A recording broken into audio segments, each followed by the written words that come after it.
it to me like, give it to me like, give it to me like, give it to me like.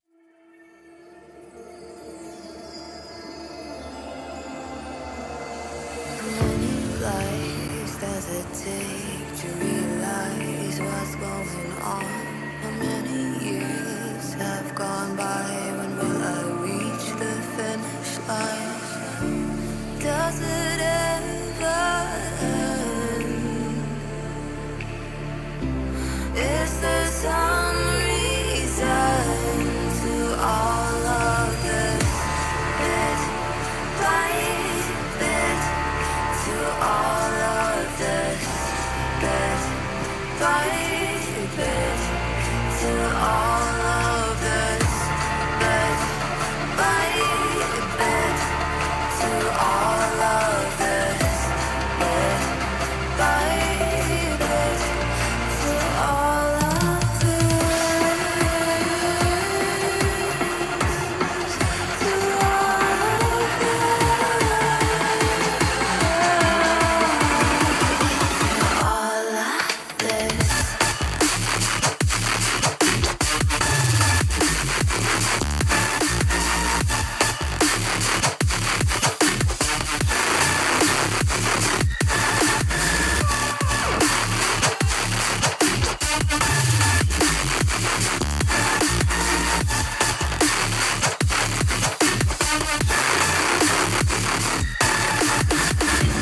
does it ever end? Is there some reason to all of this? To all of this? To all of this? By bit, to all of this. Bit by bit, to all of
see it on my face. I made up my mind. Not another day. You're on borrowed time. Let me get away. Yeah, I'm running. Yeah, I'm running. So love me or leave me. I'm standing alone. Can't shake a feeling that lives in my bones. Lie to me, tell me you wish that you could, but nothing you gave me is worth what you took. 'Cause baby, when I'm gone for good.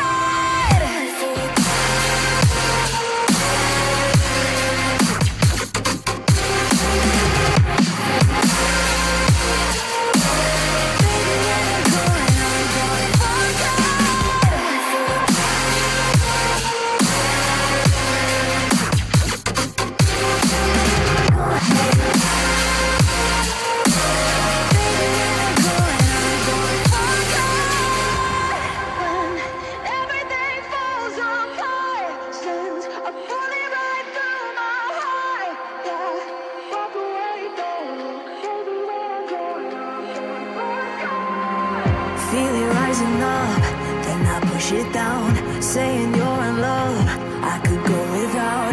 Let me get away. It's over now, it's over now. So love me or leave me, I'm standing alone. Can't shake a feeling that lives in my bones. Lie to me, tell me you wish that you could, but nothing you gave me is worth what you took.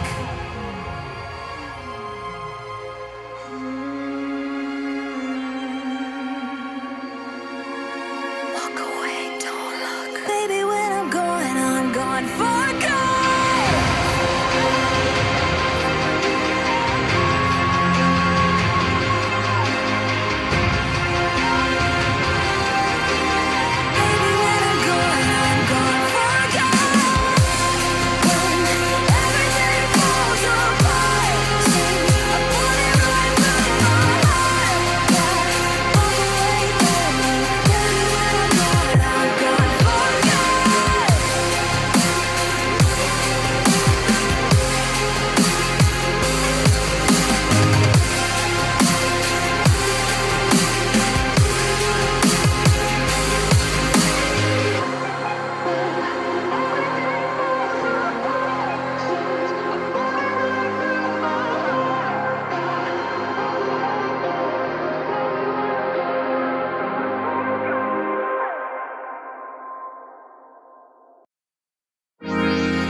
Just a simple thought.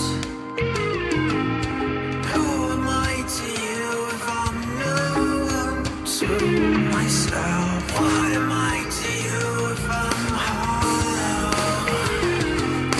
Who am I to you if I'm no one? If I'm no one to myself? Why do we quit when it gets rough? Why do we lie?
Just take a breath and take it deep to show the world that you can see a life that's full of wonder, but it will never be enough.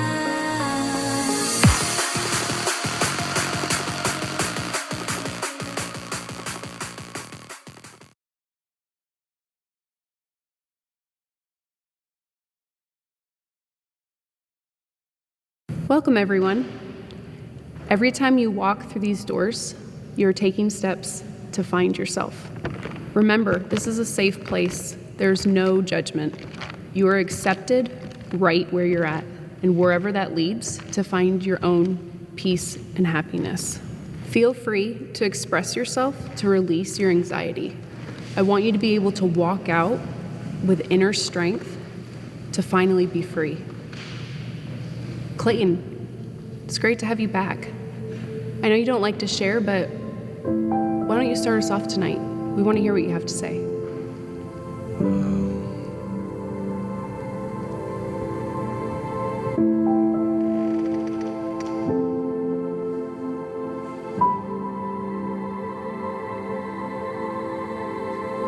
I wake up, puddle of sweat.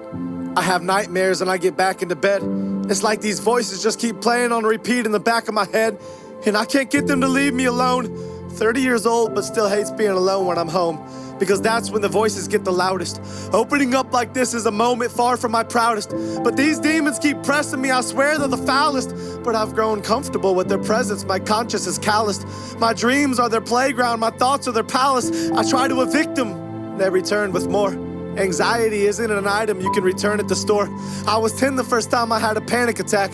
Like a punch to the stomach, there's no planning for that. And I didn't tell anyone because I was too scared about what they'd say. And I know deep down there was nothing they could do to take it away. It was my fight to fight and my battle to face. I remember that house I grew up in and how those demons would rattle that place. I'd lay awake at night just staring at the ceiling. I've spent my whole life trying to run from that feeling of being lonely, that feeling of being lost, that feeling of being sick when the lights turn off, that feeling of being depressed, that feeling of being anxious, that feeling of screaming to God, begging him to take this, only to get silence in return. I'd lay in that bed crying and I'd toss and I'd turn, and I turn and I toss to this day. The doctors gave me medication, the pastor said pray. I tried both and this anxiety still hasn't gone away. So forgive me if I fantasize about being gone today. I'm an actor who got really good at being on today, but when I turn off, I go right back into the shadows. I'm in the deep end now, but I started in the shallows, and I might just drown myself in these waves. Suburban hell, these homes are all graves. Everyone's coping with something but won't admit it, they're all too afraid. And these kids are glued to watching me, what do I say? If I'm honest with them, maybe they won't think highly of me. Everything they want me to be is what I'm dying to be, but everything I really am is what I'm not trying to be. I want them to know that they're not alone in their struggles. I wake up in tears and fall back asleep in those puddles, and I don't think I'll ever get out of this valley I'm in. Terrified that all along God has tallied my sins, and if he has, the number must be astronomical. My life is a joke and you keep reading just past the comic, because everything you think that I am is far from the truth. I wish I could open up to you and just let loose, but my vocal cords get tight when the devil pulls on this noose, and then I'm back to keeping everything bottled up inside. But he's not gonna keep me from pulling the throttle back this time. He's not gonna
And just welcome. We got a lot to discuss today. Today we're going to be, this is an incredible episode for me, for us today.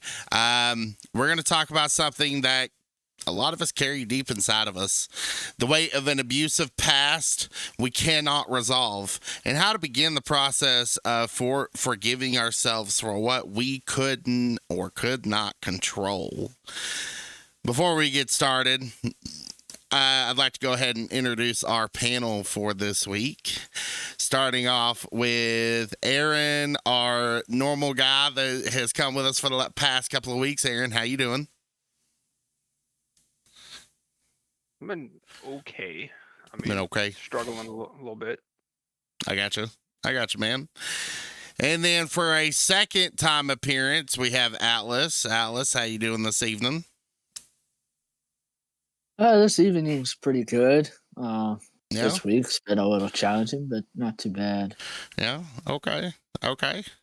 And then for appearing on the first time of our podcast, we have definitely had a few talks on the back burner about when we can get an appearance here. But we have Birdie. How you doing? How you doing today, ma'am? I'm good. How are you? Doing all right. Birdie, can you kind of tell us a little bit about what you do? Yeah, I am a mental health nurse at a Jerry psych facility. Okay. How long, if you don't mind me asking, how long you been doing it? 6 years. 6 years. Okay. What got you into helping out in mental health? So when in nursing school, you get asked what like field you want to go into. Mhm. And that's like one of the first questions they ask, just to kind of get you mentally prepared as you're going through school, which field, like which subject really like resonates with you. And when we got into the mental health section, we watched the Joker movie, and like the whole like just dynamic of like how it was portrayed, I was like, okay, like that was very interesting. And then we had a project where we had to write this like summary of like what our mental health was, and then do a whole presentation. And when I did mine over dementia, that's when I knew my Jerry psych was like my cliche. Okay. We're definitely happy to have you aboard here. Definitely have been looking forward to the conversation, especially revolving around this particular issue. I feel like a lot of people don't talk about people when it comes to traumatic situations, people are able to sit there and say, yeah, I've been through this, but for the people that are fresh and whatnot, they don't know how to actually move forward. Whether it be for an example, something I'm going to share tonight is I'm going to talk about the relationship between me and my uncle. That's kind of that's definitely going to be the center point coming from my perspective, because we'll definitely get to that down the road. I don't want to, but to kind of divulge further, the video that we watched just a few moments ago, I don't want to necessarily say he does like slam poetry, but he does a lot of like really big poems and whatnot. His name is Clayton Jennings. I've watched a few of the big videos that came out, and I really love the video aspect of what he explains, because notice how at the very beginning of the video, he was going to an anxiety support group, and as he was explaining everything, you realize, unfortunately, not a lot of support groups are really able to handle all the necessary issues. Honestly, there are some support groups that just don't care. And it sucks. The reason why I say it sucks is because, you know, as I've said it before, what I've noticed is a lot of, no, you're fine. I'll definitely try to fix the link here in a minute. But a lot of support groups receive a lot of funding, but it just stays in the pocket of the support group, and they're not helping people. They're not outreaching like they should be. They're not going above and beyond to try and help other places, and it really sucks because that's you. You don't know how many lives you could honestly save, no matter how little it could be. To sort of get into the opening here, I hope you guys are ready. The first question on the list is, what comes to mind when you think about self-forgiveness? Is this something that you find easy or difficult? And why? For those of you that are watching us, I definitely like to see what your responses are. I've got you on a whole nother monitor here. You're definitely not going to be ignored. So we definitely want to hear your input as well. If I see that it is respectful and it goes towards a statement towards the podcast, I'll definitely mention it and sort of talk about it in our episode today. Who wishes to answer first? Go ahead. Okay. I'm going to pull the notes up. Get your life together. So when you say what comes to mind about self-forgiveness, is this something easy or difficult? Yeah. To me, I feel like it's situational. In what aspect?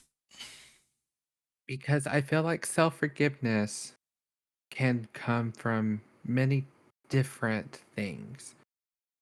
Like, say, like you and I got in like an argument and had a little fallout.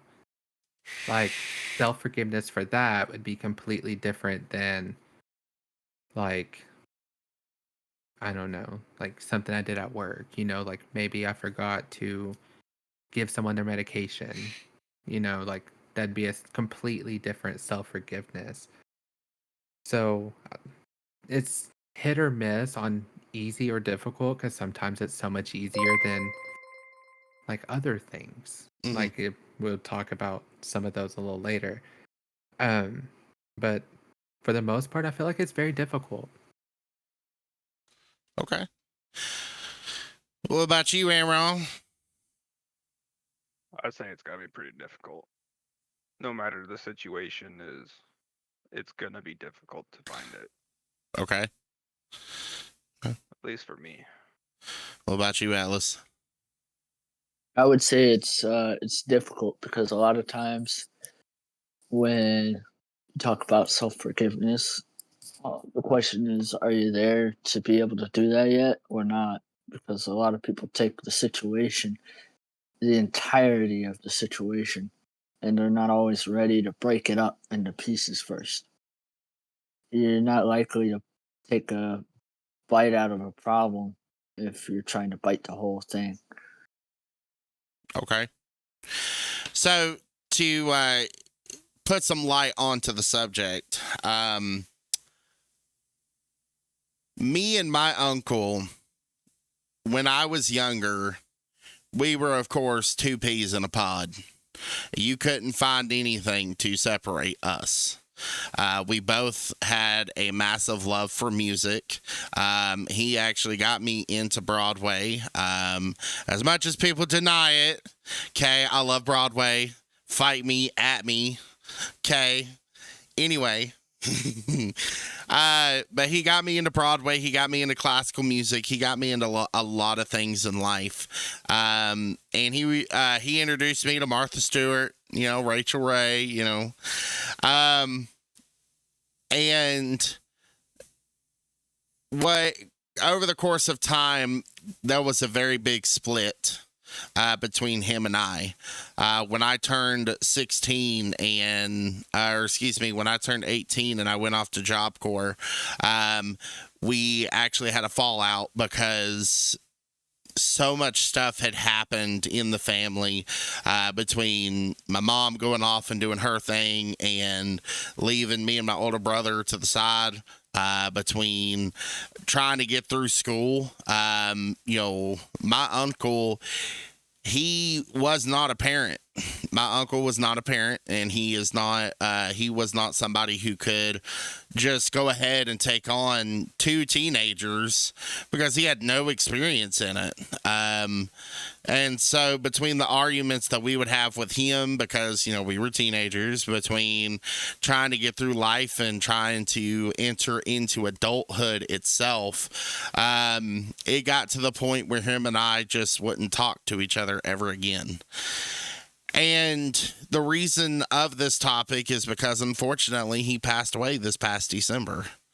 And I went 6 years not being able to talk to him.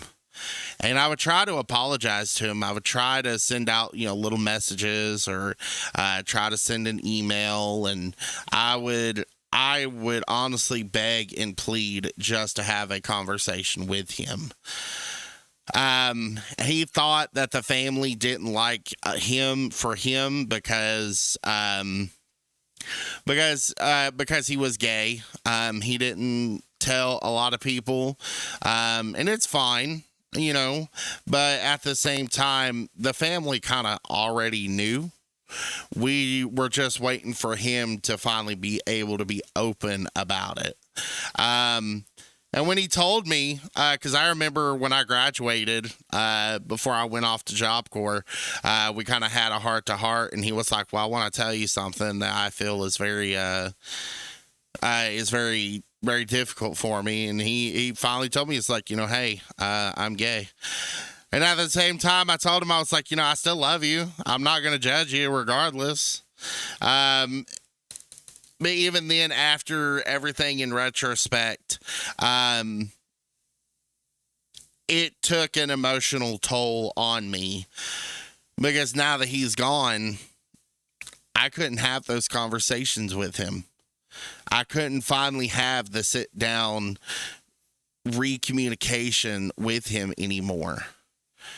And so the one thing that I struggled with for many years was, how can I forgive myself finally for the things that I did in the past? How can I finally let go and be at peace knowing that he is finally at peace? And so that's kind of that's going to be the general, like I said, that's going to be the general from my purview. So I agree with all three of y'all when y'all said self-forgiveness can be situational, but it's also very difficult depending on how drastic are we talking. Is it a simple getting mad at somebody because they didn't do the dishes, or did you just lose like your right-hand man, like your best friend over the course of years, and you two had a fallout? My next question is, where do you feel you start the process of forgiving yourself when there's no closure from past trauma?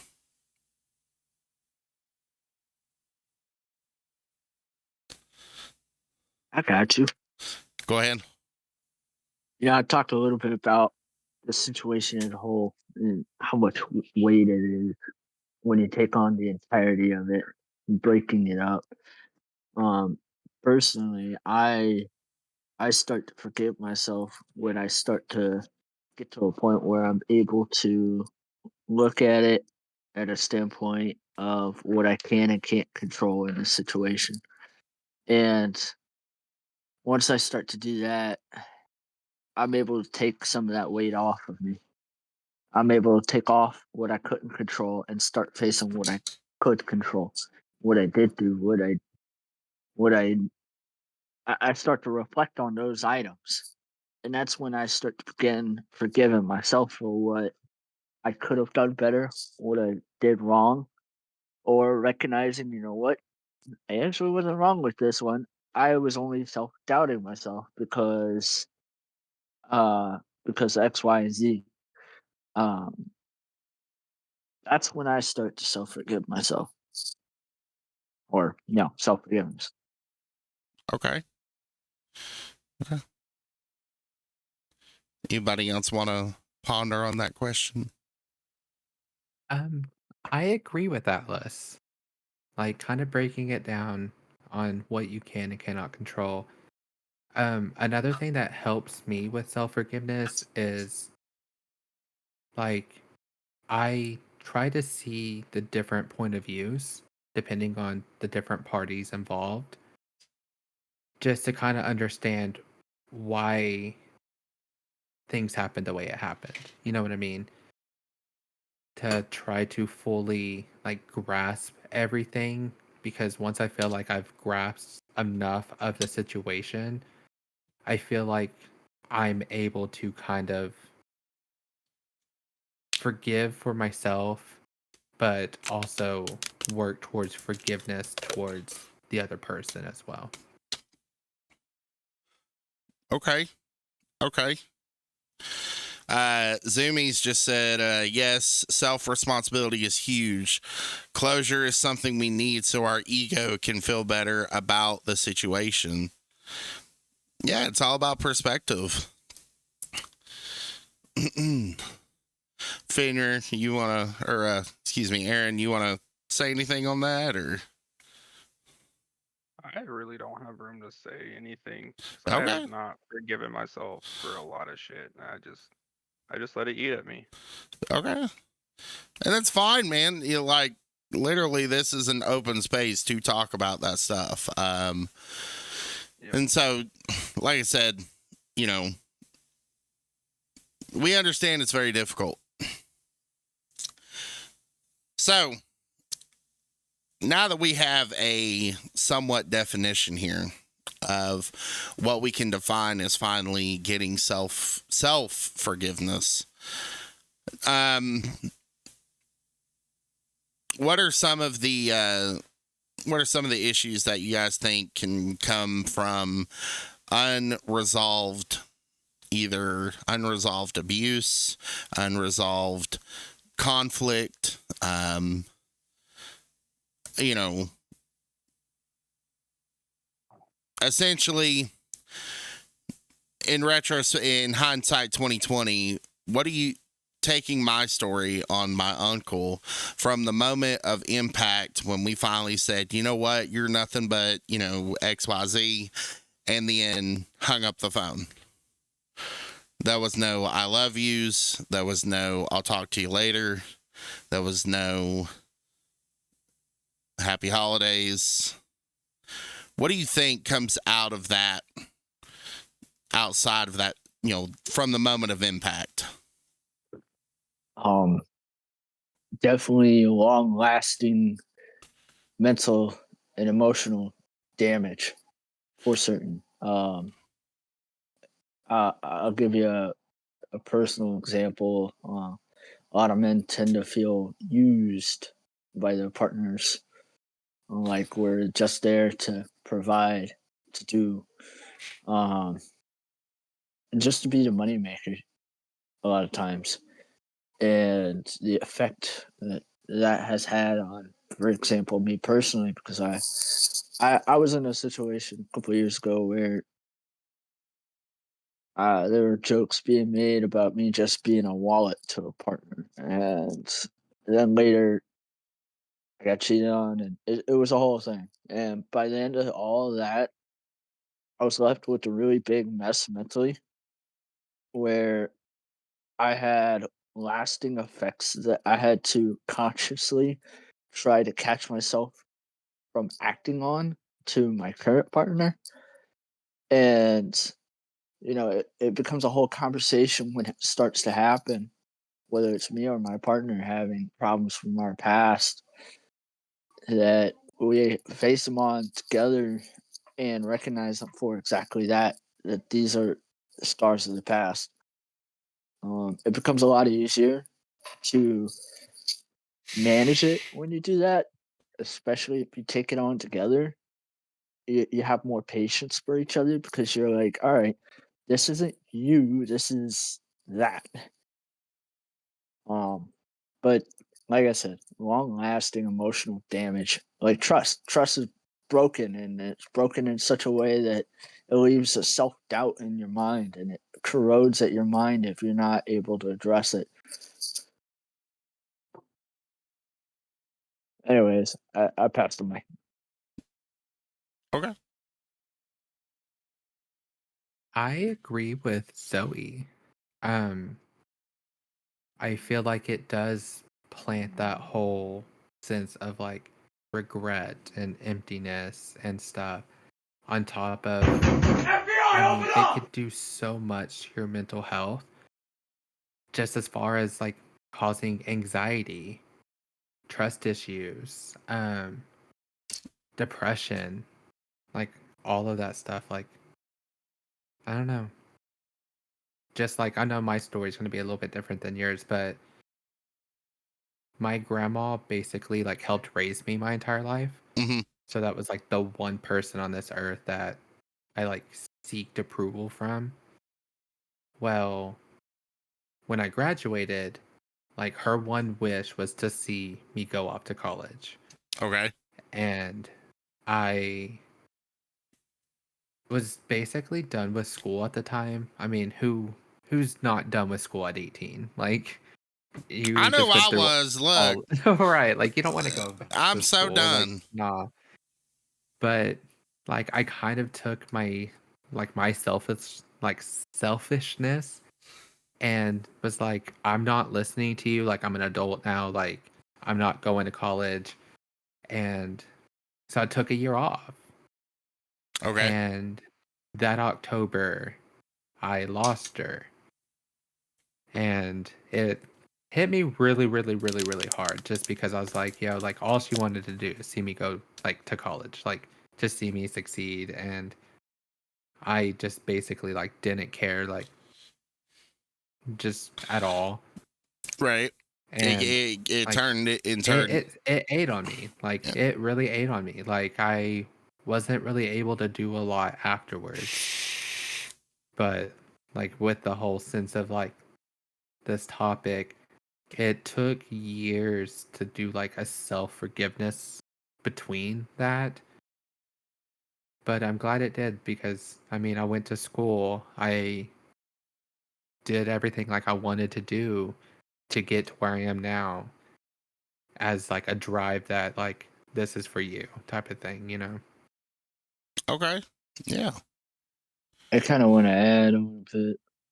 Um, in the situation I was talking about, for example, I had my confidence built up by a person, and then it got obliterated with a litany of lies and deceit, and it left me shattered in a lot of ways. Um, you know, a relationship with others. If you're in a like actual relationship, I don't mean like friendship, but like an actual relationship, you're supposed to be building each other up, and a lot of times when people break up for whatever reason, out of pain and hatred and whatever, they decide they want to start destroying each other. And then that in itself is kind of abusive. I mean, it's not kind of, it is. Um, it That leaves lasting effects as well. Um, Personally, it left me with a lot of self doubt too, and second guessing. Um, it not only made me second guess about what I'm doing with others, but about myself. It leaves you with more insecurities too. I think if somebody built you up and then later they decide they try to tear you back down, you start questioning everything that you were told about you, you know, from somebody that was close to you. It's absolutely destructive. And it doesn't have to be your partner, it could be a parent, it could be a family member, even just a friend. You don't have to have a special like relationship, sexual or not. No, right, right. when it comes, when it comes to the perspective of my uncle, I literally put him on a pedestal. I wanted to make sure that man knew every single award I had. I got a lot of music awards thanks to his teaching. My uncle had a my uncle had a music degree from going to Jackson State University. The man was known, so he got a degree for playing the flute. And he was very well known amongst I forget what type of society, like the actual name of it, but it was like an international flute society. He knew people from like France, he knew people from Hong Kong, so for me to finally break his heart like that during the fallout, I'm talking, it hit me like a truck. And going over the emotions that happen at Impact, there's the guilt of what you just did. There's the shame. There's the inducing anxiety of what's going to happen from here. Because you acted in the moment. Not necessarily saying you can't have feelings, no, but it's the point of when you finally realized I screwed up. Or not even speaking from just a family experience, because I don't want to get stuck on just a family. Okay, that's an aspect of it. What about a domestic violence issue? I want to also add to it. It's not always even your fault, and I think that's challenging aspect of it, because the reality is not everybody's going to be nice to you, and we're not. And sometimes people do just bad things for no good reasons, and you try to blame yourself. Yes, that's where I was going with it. Go ahead. I'm gonna let you talk. Go ahead. No. Pick it up from there. That was exactly where I was going with it. Yeah. So when it comes to domestic violence issues, typically the victim itself starts to self-blame. Was I not good enough? Did I not provide the things that I needed? Did I not, you start blaming yourself on things that were never your fault. With that, go ahead. With that, I think a lot of that comes from mental mind games from the abuser. Yeah. Because they plant those seeds in your head so they have control. And I think a lot of that comes from that. Yeah, very much so. Once you get out of it, though, I feel like you no longer feel trapped, but you are still trapped in your own mind, because that's not something you just forgive and forget. It's with you for life, and that's when you start second guessing everyone and start having trust issues with incoming new people or new relationships, or just your old relationships. You start really getting trust issues with everyone, and I feel like it really has a mental yeah, it's almost like it's a wrecking ball basically for every wall you've ever had up. And it's awful.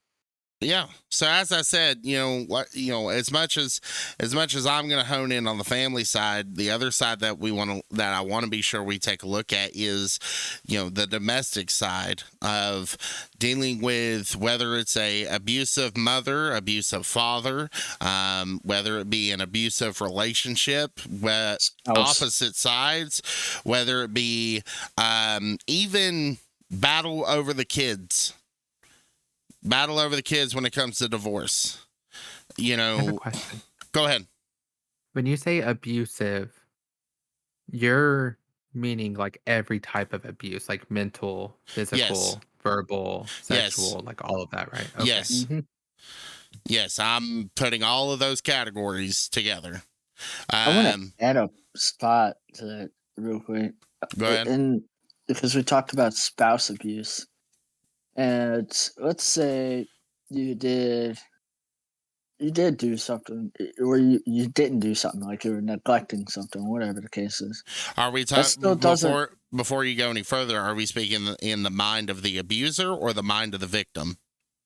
in the mind of the victim. Okay. You've done. Let's say you got home. You didn't do all these different things. A lot of people blame themselves still for physical abuse or whatever abuse they endure after for not doing something. I want to point out that just because you didn't do something doesn't mean you deserved the abuse. There are better ways to handle everything than to be abusing your partner. I just wanted to throw that out there while we had that kind of No, you're scenario there. you're fine. That's But that perfectly was a correct. yeah, I was gonna say that was a really good point. So yeah, don't think just because you didn't do the dishes does not mean that you deserved to get yelled at for the next 15 to 20 minutes. Now, I'm not saying you can't yell at somebody. I mean, is it right? No, but emotions happen. What I'm speaking in retrospect is any of the what I call hot ticket issues. Did they hit you? Did they actually put their hands on you? Did they try to take advantage of you? Did you at one point felt sorry for the situation and they played a mind game on you to cause you to be in bed with them? There's many examples that I could try to throw out there for y'all. Couple of comments here.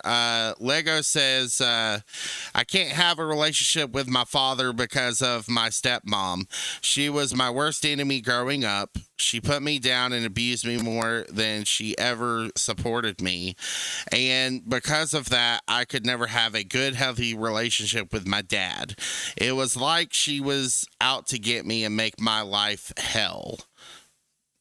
I feel like even because of that, I have not picked the best people to be around and got myself in some really bad situations. Okay. Zumi also says it's normal because we put so much weight on just wanting to be loved that we don't know what it actually means to be loved unconditionally, which starts within us. Be there, physical, financial, mental. Zumi's been there. Okay.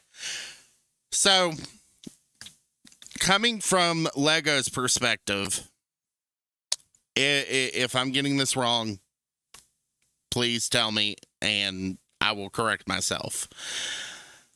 I myself also had an abusive stepfather. Now, before shit hits the fan here, let me clarify. Was it physical abuse? No, the man didn't, put a hand on me. However, there was a lot of emotional abuse. My father did not like my uncle. My stepfather did not condone music really in the household. He didn't like that I loved the sound of music. He didn't like the fact that I was a 2.0 model of my uncle. And so he would ridicule me and he would call me gay because I was in music. I remember one specific memory that sticks in my mind is I'm honored to have won the National Choral Award during my high school years. That award only goes to one student in the entire choir, and typically that's a senior type of award in music. When I won the award, I went home, and you get two things. One, you get a little certificate, and then two, your name actually gets put up on a plaque at the school for many years to come of all the other recent award winners. When I got home, I was ecstatic. I showed my stepfather the award, and the man said, "Of course, I have another in the family." and proceeds to tear up the actual certificate that was only in my hands for maybe 30 minutes. So I get it. You want to talk about somebody that's out to get you. The man, the man ridiculed me over my weight. I get it. I'm a big person. I'm a big individual. I need to watch what I eat and whatnot. But he would take it to another whole nother extent. It would be massive PT because he was ex-military. It would be, God forbid if I wanted to make me something to eat in the kitchen for a meal or something. I would have to do drastic things. And so it's very hard to begin to, as Zumi put it, it became very hard for me to try to love myself for who I was because I was being ridiculed left and right by the opposing factions, I can actually speak on that as well. Go ahead. Go ahead. Put some light on the subject. Just a little fun fact about me. I grew up with a stepfather as well. As many of you already know, I am also trans, male to female. So growing up, I wasn't the star growing pupil up as a gay child. I wasn't the son he wanted, even though I was actually never really his to begin with. I got you. So he treated me different than the rest of the kids in the house.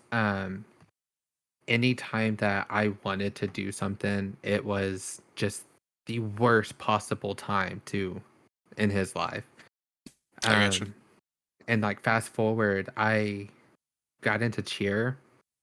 Never supported me. He would never come to any of the games. Nothing. So after school, I wouldn't get home till 5 o'clock. So I wouldn't have eaten till since noon, if that. Sometimes you're busy and don't get a lunch. Yeah, and high school lunch is at 10:30 in the morning. Yeah, it's so bad. I want to know who came up with that rule. I hated that. I just woke up. Let me have breakfast first. Yeah. But I would get home from cheer practice, and our cheer practice wasn't just we're just practicing cheers. No, 90% of that is tumbling and all your basket tosses and your I cannot think right now. It just saved my life. But all the routines that come with cheer practice. Everything. You had your baskets, you had all of your pyramids. It's hard on the body. So I'd go home and those little bags of chips you can buy in a 30 bag box. Oh yeah, the little party pack. Yeah, that you would typically buy and throw in your kid's lunch pail. Yeah, go ahead. I would grab one of those and he'd be like, "Wow, you're eating again." And I'm just looking at him, I was I actually haven't eaten since breakfast. Not what? Knowing what kind of day you literally just got done. Right. And I want to see you go do what I just did. Come on. But it got to the point to it tore me mentally to not even be able to just come home and eat something real quick without being bullied by my own in my eyes, my own parent, my own guardian. You're right. I didn't even feel safe at home, to the point that I stopped eating. I wouldn't eat a single thing in front of a single pair of eyes. And my mom kind of caught on to it, that I was waking up at night and sneaking into the kitchen to eat something real quick, to the point that she would leave a plate in the microwave just so when I snuck in there at night, I would have something better to eat than me just to try to scarf something down. And it got so bad that my doctor diagnosed me with an eating disorder, and mentally it's not something you get over like ever, like just because it sets in the back of your mind Right. regardless. So like the whole self-doubt and stuff that has been mentioned previously, like I still like personally struggle with going out to eat somewhere. So like going on dates and stuff is like never been a go for me. Like if you want to go on a date, like how about you come to my house, like let's cook, like I can handle just a one-on-one versus sitting at like a restaurant and I'm feeling like 100 people are judging like how I'm eating, what I'm eating, and how much I'm eating. Right. So like I Because, still struggle with it mentally. yeah, Of because something that happened 12 years ago. exactly. Even today, it took me a while to be able to finally get over the issues between me and my stepfather. Do I talk to him this day? Negative. I haven't spoken to him in many, many years, and I wish the best of luck to him. It is what it is. So, to kind of move forward here, what are some ways that we can start to reframe our mindset to avoid self blame?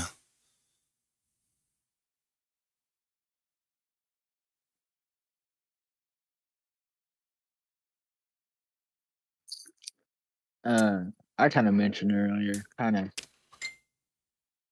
thinking about what you can and can't control.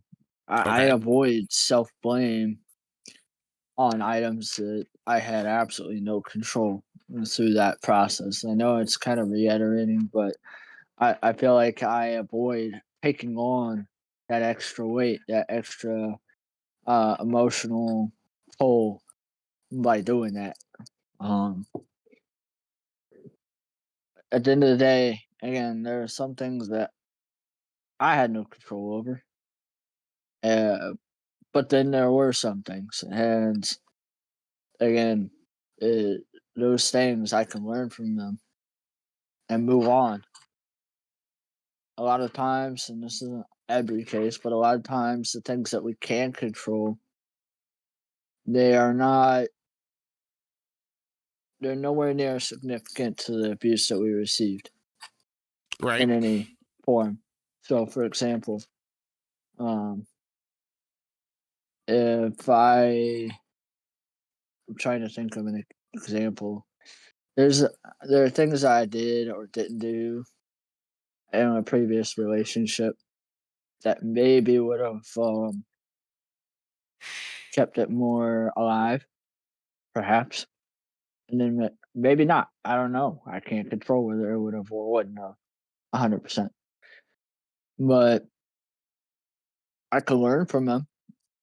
I can learn and take it in the sense of, okay, maybe next relation when I get in, I'm going to be more mindful about how I balance personal time with my relationship. Right. You know, So, that's not too bad, but me well, taking on that as opposed to blaming myself for the abuse, it's a lot less weight. I gotcha. So, but essentially, what I'm getting at though is from once everything, when you finally, hindsight 2020, when you finally realize that you weren't in the wrong, or when something just happened and you try to figure out, are you really in the wrong or not? I feel like one of the ways that we can, I feel on myself here, some of the ways we can start to reframe our mindset is to analyze the situation. Common sense. I know that's a kind of a rarity these days, but hey. Amen. But common sense itself, is there any reason why you should be physically touched or get physical unwanted touch? No. Okay, so common sense says, hey, that's a red flag. Number two, the mind games from the abuser. Hey, I really care about you. You're everything to me. You're the one that I want in life. But if you could just, XYZ, it's hard to describe a mind game because there's so many different examples. Uh, Whispering sweet nothings, to turning around and not being, the white knight in shining armor. There's the drastic changes of constantly yelling, telling you that you are no worth. Physical interaction. I mean, there's a lot, and so like I said, you need to analyze the situation first. Call for I hate help. mind games. Call for help. Get a second opinion. We tell people in the medical field, you're entitled to a second opinion. Promise you that shit works. Go talk to somebody else. Now, be wise on who you talk to because they could also point you in the wrong direction. But talk to an actual mental health advocate. Talk to somebody who's licensed in mental health. Talk to somebody who has counseling services available in mental health. I know earlier, I was kind of dogging on support groups, but not all support groups are bad. I do want that to be told. Not all support groups are bad, but there are, unfortunately, a few eggs in the basket that need to get thrown in the garbage. I don't believe in a lot of government help. I kind of frown upon a lot of government help because, in my eyes, they don't really help. I've spoken in past episodes. How many times have you called the Salvation Army and they just give you another phone list? How many times do you call United Way and they do the same thing? They ask you, "Oh, well, did you call the Salvation Army?" How many times are you going to get a phone list instead of somebody that actually jumps on the line and says, "Okay, what's going on? Where can I help?"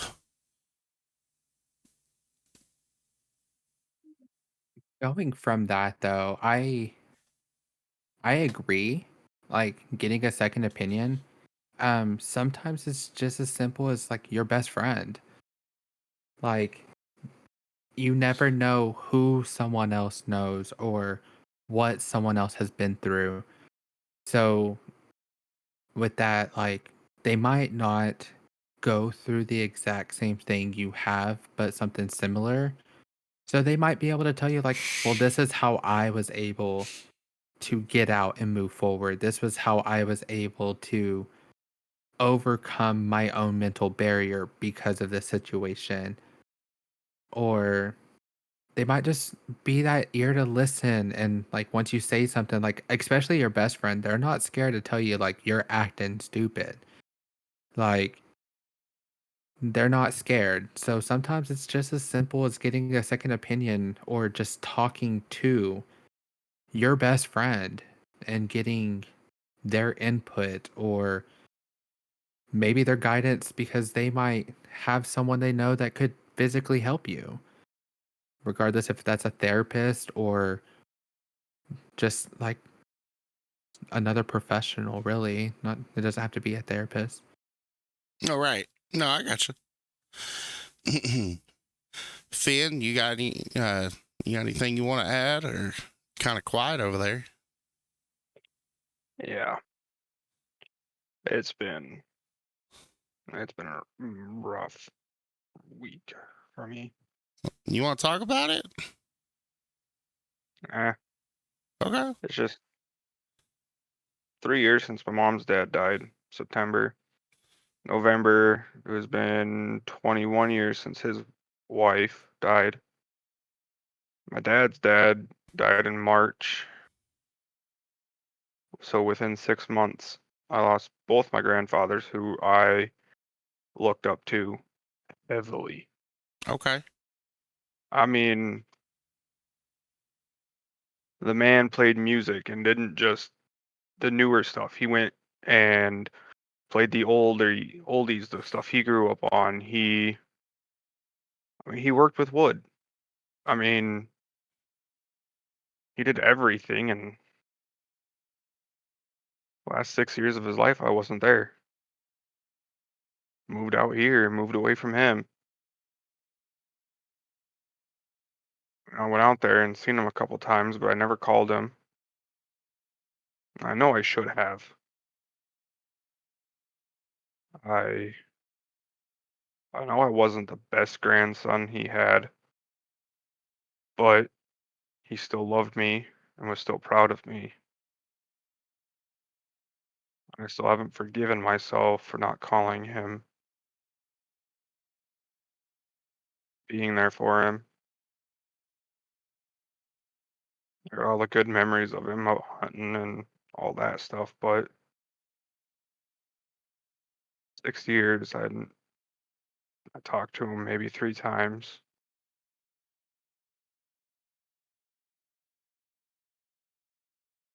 Now I don't get the option to do it anymore, and it's hard.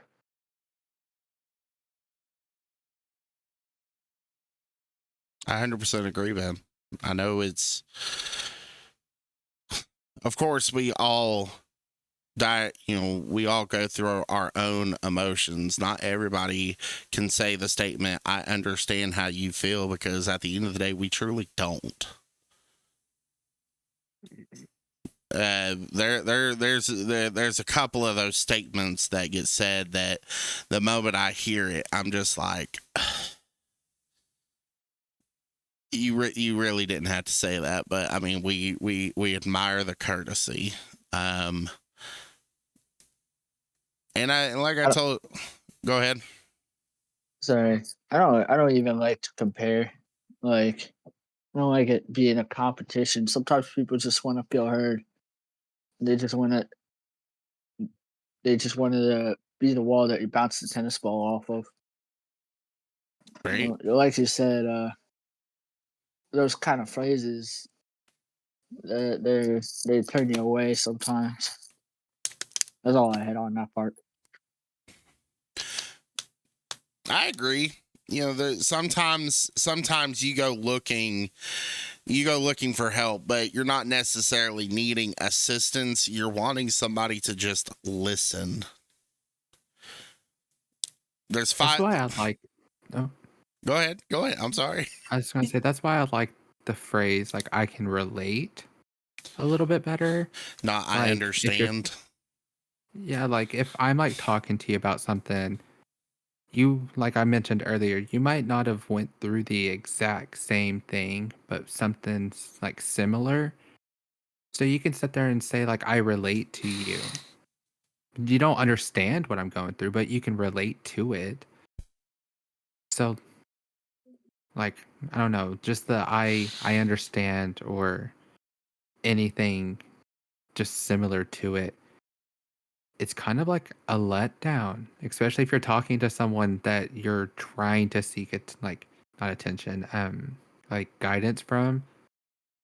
Like that was another reason I went into becoming a licensed therapist was because growing up, like I went and seen a therapist and like I said before, growing up as a gay person, especially the buckle of the Bible belt, like yeah, I got bullied a lot and all that other stuff. So I had to go see a therapist to kind of like ease my mom's like mind.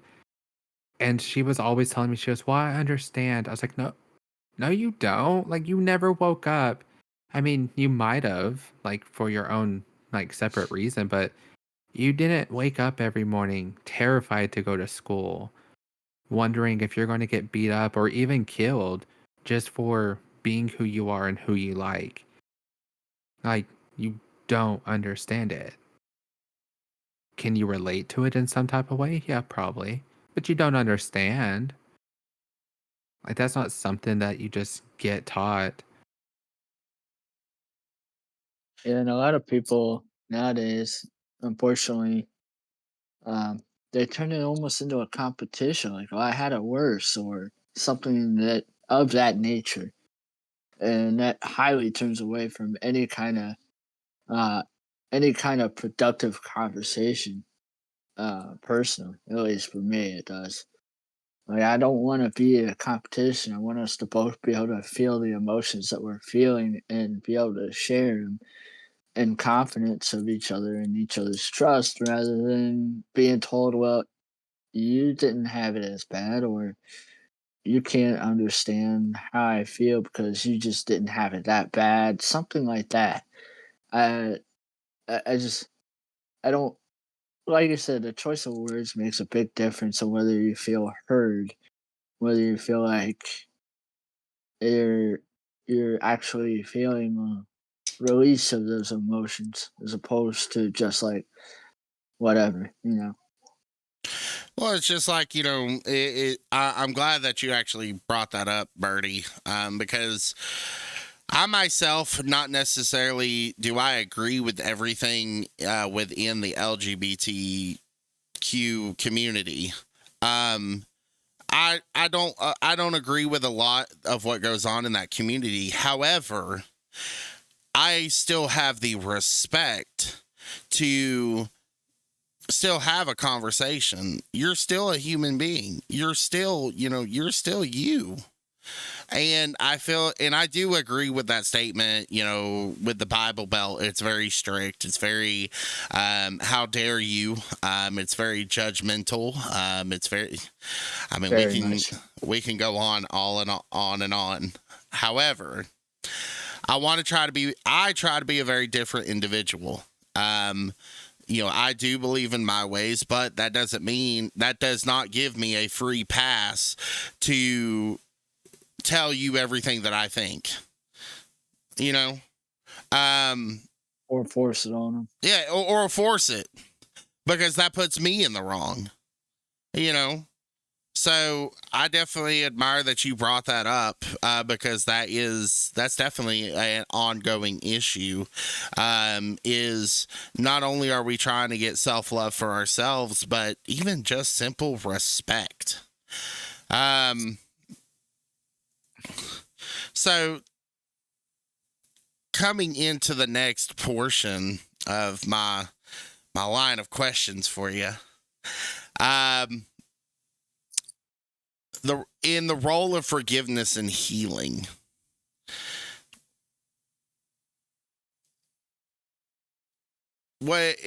earlier we were going over the definition of what we called, what is our own personal definition when somebody asks you what is self-forgiveness.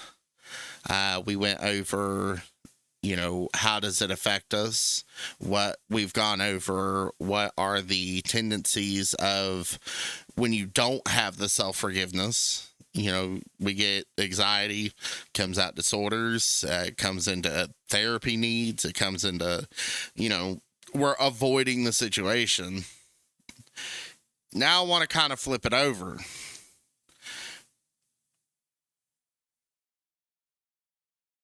What does forgiveness mean to you? Is it letting go, finding peace? Not necessarily letting the abuser off the hook, but a way for you to finally breathe, accept, and move forward for yourself. Actually, very much that. Like, I had I have a family member that I chose to no longer be in contact with regularly, and it has a lot to do with how they behave and how they treated me and others around me. And part of me forgiving them is living, learning, and moving on from it. But more to it than just that. I can continue the cycle or I could break the cycle. Am I gonna continue stewing on this hatred or anger with them? Or am I gonna move on and invest my energy in something else? Like, I'm tired of being angry. I'm tired of being frustrated. I'm tired of feeling all these negative emotions. So I forgive them. I don't forget it, and I move on because I want to spend that energy on myself. I want to spend that energy on significant others around me that I care about. I want to uplift my life, not be tied down by what feels like an anchor at times. And in a lot of ways, that's exactly what anger is. It's a brick tied to your ankles, and you can cut it and swim up, or you can let it drown you. That's all I got on that. Um, what was the question again? What do you define as? Excuse me. Let me scroll back up here. Is it what does forgiveness mean to you? Yes. Is it your own personal definition of what it means to finally not to finally self forgive? Is it finally going to Starbucks getting some coffee, or is it finding some personal peace? You know. Um, I mean, the way you summed it up earlier was like spot on. And I also agree with what Atlas said. I will bring up a little point that I've ran into, especially in like the streaming and gaming world. I was a part of a friend group just because like I was helping a bunch of people with their affiliate statuses, and like when you start doing that, you start bringing in your community, you start meeting their community, and it just starts growing from there. Well, I was a I was a part of it. I was friends with the streamer and then some of the community members. And then there was a big fight and a falling out between some of these members and that streamer. And I've had the group of friends add me to this like group message with all of them so they can kind of like vent in a way. And then I had her messaging me and like venting as well, kind of getting like both sides, but I wasn't playing like the fence. I wasn't playing the field. I was just listening. Okay, I was And actually going to ask, were you playing mediator? no, like I didn't go back and forth. Like I just let them talk. Okay. And one thing I did tell both parties really is, look, like this is childish. Like y'all are fighting over something as simple as playing a game with someone. Like y'all's letting it ruin your day. You're letting it ruin the mood on your stream. Like you need to really sit down, take a step back, and really think on this situation. And if even if it's just talking to me and getting it out, like that's cool. Like I will be your ears. But one thing I really stress to them is I'm a firm believer of you can forgive but not forget. Yes. And I know that whole saying is forgive and forget. I don't agree with that at all. Because if you forgive and forget, you're acting as if something never happened. And then that just can cause so much like further trauma in the future. Like I don't agree with it. And when it comes to like forgive and forget or forgive and not forget, when it comes to like a situation like that, I told him I was like, you don't have to forgive them. You don't have to physically reach out to them and say, "Hey, I forgive you." Forgive them within yourself and move on. Like, you don't have to have that person in your corner. You don't have to have that person as a follower, as a friend, as anything in your life. Just forgive within yourself, understand that the situation was what it was, understand what your part of that situation was, and move on. And I feel like finding forgiveness within all of it falls from within. Like, it's nothing that anyone else can control. You can't control anyone else. So when you're thinking of like the forgiveness for like yourself, like just take a step back, like eliminate yourself from the situation and process it the way you will process it. Forgive the whole situation, like forgive them in like your own heart and then like move forward. Yeah, I agree with not forgetting as well. Learn from it as well. That's a big part of it, I think. So we're kind of, I want to kind of clarify here. Of course, we have the I'm really liking the answers coming from the. Thank you so much. Coming from the victim side, okay, we're coming up with it. We got a lot of good answers. I want to switch this up. I want you to think in the mindset of the abuser. The not necessarily an abuser, but I want you to try to think in the mindset of The person doing the action. yes, the person doing the action. Whether it's forgiveness or a way to self atone when you finally realized I really fucked up. Because a lot of people, yes, we go with the statement of forgive but not forget to help you in the future. But coming from the wrongdoer, how do you make up? Well, it's not exactly my name is Earl. That was I had to. But I think learning from what you did and changing for the better is important. Um you may not you have to face the fact that what you did may not get you a second chance with that person. Like hands down, that person may never want to talk to you. However, you could learn from your mistake and avoid doing that to somebody else. And in a lot of cases, especially if we want to go a little more extreme on the abuse end, go get help. Let's take domestic, for example, a spouse. Physical abuse often is the topic. If you have a problem laying your hands on your spouse, you have an anger problem. You let your emotions get the best of you and you make bad decisions because of it. You need to go learn how to how to handle it healthy. Because obviously what you're doing ain't healthy at all. And it's going to cost you everything and more. Not only is it going to cost you your relationship, it would probably put you in jail.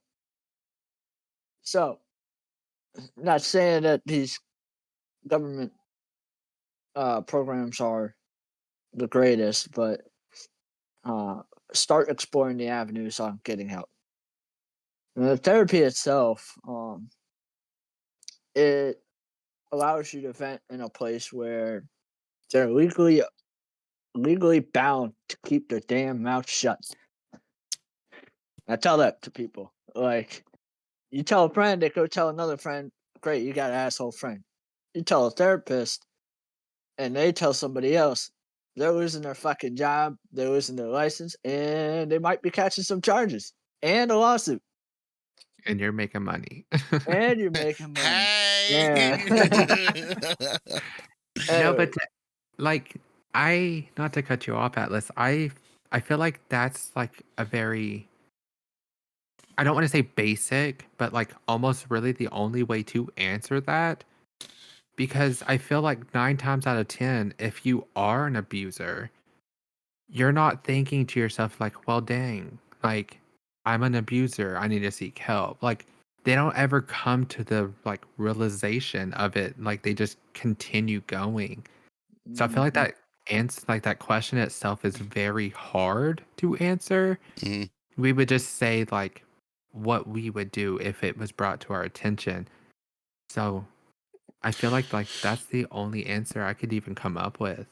I, it comes with like self awareness. I'll use an example. I knew somebody who, um, this isn't to dive into that specific topic too much. I knew somebody who used to spank, and I got nothing against that, by the way. But he realized that when he got into that, he allowed his temper to get too much of himself. Um, that's not to say that everybody has that problem. Is that this specific person realized themselves that they themselves allowed their temper to get too much, and they were willing to do more than just spank. Um, the point being really is if you realize that you're losing control of your actions, you're losing control of yourself as a whole, with anybody as a whole, that's the time when you need to be like, all right, I need to change something because this is not working and I'm going down the wrong path, period. Emotionally, mentally. And So you're speaking in the aspect of we're speaking in the aspect of you have found a new desire is what I'm going to label that respectfully. yeah, no, it's But good. you I tend actually you have, tend to get carried away. Would that be the definition we're going with? yes, yes, Okay. thank you. I'm sorry Okay. that was not the best example. I actually happen to You're think fine. I'm just trying to put respectful serve definitions. Um, It wasn't my best choice of words. Most days no, I'm you're better good. than that. I mean, I'm chill explaining that as well. Because you are learning who you are as an individual, and you know there are sexual wellness can be an aspect of as well. When do you find something as what it where's the line on that? What's too far, what's too much, where are the Hmm. boundaries in that department? However, um I Yeah, I was that's really what wondering. I was looking for. Really, where's the boundaries? Right. Are you going teaching them lesson, or are you doing it just to hurt somebody? That's what I was getting at. Yeah. Would I love that you brought that up because that put a completely different perspective on Okay. like the abuser. You know what I mean? Because when Yeah. I hear it, I'm thinking of someone that just like came home mad and just started swinging on his partner, Yes, or a girl not getting her way and swinging on her partner, and just being like or even impulsive almost, like someone that's yes, not fully like self-aware of it. And then when you do like have that conversation, it starts getting heated and you start like laying hands again. Like, I mean, they make movies over those. Like, Enough is a really good movie of an abuser. You're talking about the one Like with Jennifer Lopez. yes. Like, that is a very hmm good movie over like the abusive. And like that guy was never going to come to realize, like, I mean, he realized it, but it He like he enjoyed it. drove to it. Yeah, like that was my aspect of it where I was like, okay, this is hard to like answer. But you putting it in that perspective, I'm like, okay, like when you realize like when I start enjoying this too much, I go too far. Like that kind of put the perspective of it's a bit easier to be self-aware over it. So you know exactly which direction of help you need. The it doesn't other even have to be enjoyment. Sorry, it could also just be that impulse, as you said. You're allowing the emotion to take over as a whole from the decision making. yes. The final aspect, and this is to correlate with my story with my uncle, is not not necessarily being the abuser, but like, as I stated, the person in the wrong. How do you move forward when that person has passed on? You can't talk to them. There's not really a there there's not really a medicine that you can take to try to. It's not really a mind thing. It's more of a that person's gone. And so how do you finally find self peace to forgive yourself knowing that you were in the wrong and you're not able to finally apologize to them for those wrongdoings? My answer on that aspect is definitely some of the examples y'all were using, you know, learn from it, but also I believe in spiritual warfare. I believe in the supernatural. I find myself to be religious. Um, pray. You know, not necessarily pray to, yes, you can pray, you can go pray to the Father. But it's more of those, you're speaking into existence. I'm really sorry for what I've done, whether you can hear me or not. I make this stand and vow to better myself, to move forward, to not be the person that I was, and to learn from my mistakes. It's not necessarily a way for you to be sure whether or not they've heard from beyond the spiritual world that they've heard you, and they can't just pop out of a box and go, "All right, Chief, we're good." But it's more of a, you're trying to let go, and you yourself hold yourself at a higher caliber than what you used to. You now don't tolerate the same shit that you used to. You now don't tolerate the immaturity that you yourself at once were. And so to learn from it, you finally move forward and become a respectful individual. You start helping others that are in need. You start being that,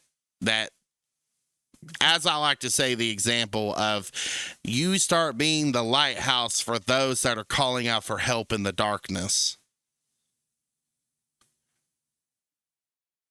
And I like that you brought that up.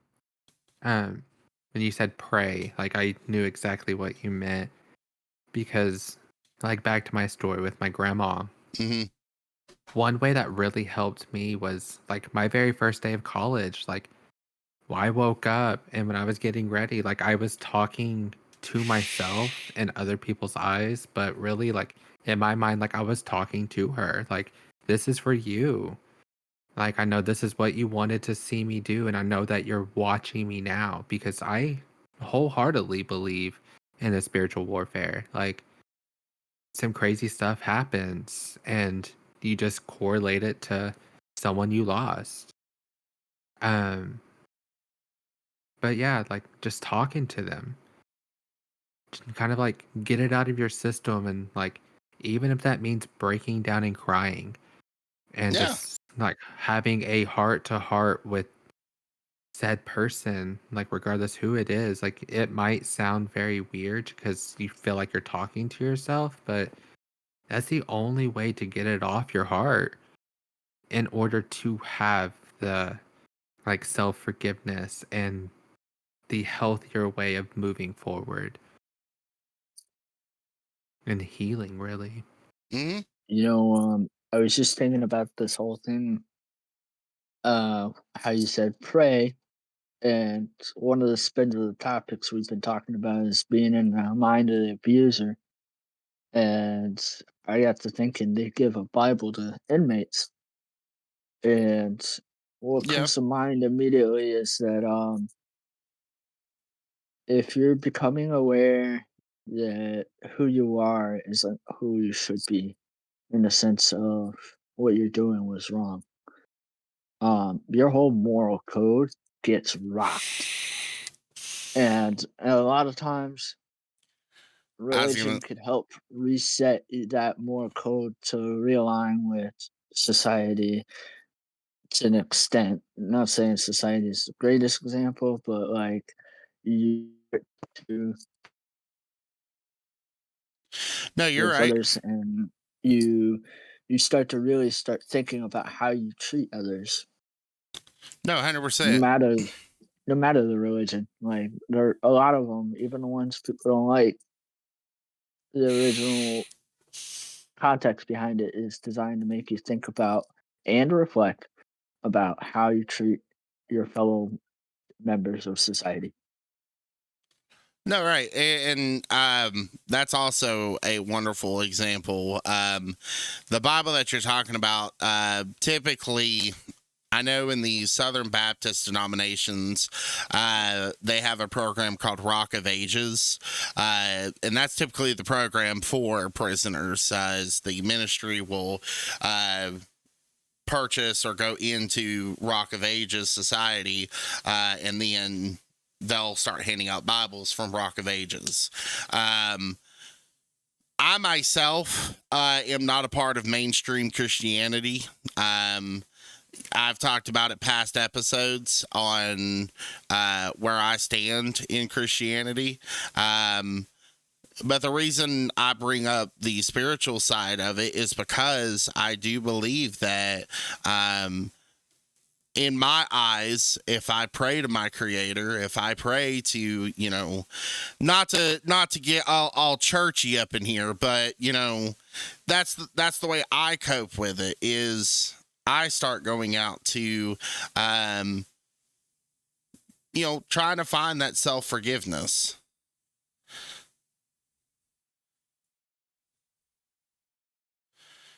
And it's okay. Let's see here.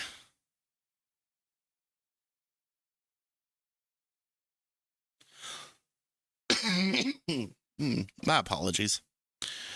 So, we've talked about a lot of things. We've talked about the first example of recognizing our abusive past. We've recognized both sides of the argument, where the mindset of the victim and then the mindset of the abuser or the wrongdoer.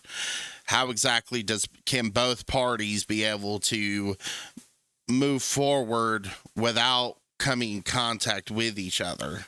Because that's essentially things that a lot of people go through. Just as Aaron had talked about, you know, he's going through, this topic, I think, has kind of hit home a little bit on how do we actually move forward when we can no longer have that typical conversation of, hey, can I call you? Hey, can we, you know, go get some lunch somewhere and talk this out? Do you want to come over? You know, when those options aren't available, we have to try to think of other things. Whether it has to relate to somebody passing, whether it has to relate to somebody being locked up for what they did, you know. Like I said, there's many different avenues that we can take here. And so the real steps towards healing, we've gone over acknowledging the trauma. You need to understand, you need to validate your feelings. Whether it be talking to your best friend, whether it be talking to your gamer crew that you guys always talk to, recognize that the punishment was not your fault.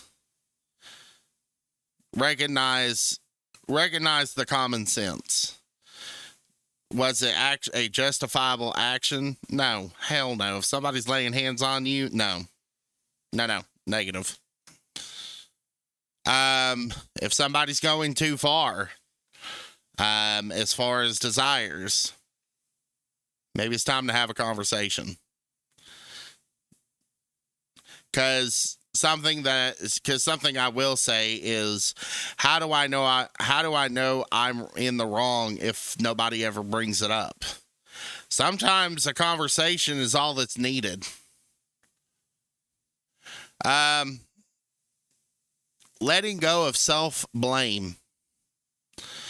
I can tell you it took me 2 years to get over the self-blame that I had between me and my uncle.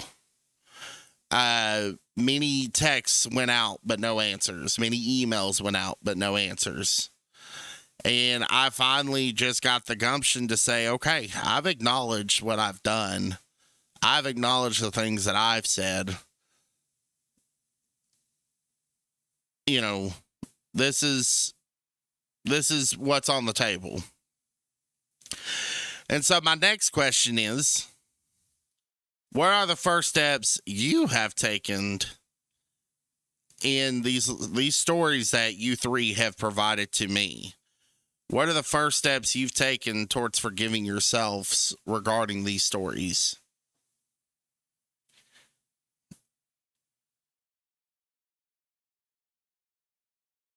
Um, well, in my own personal situation, I actually needed time to actually function.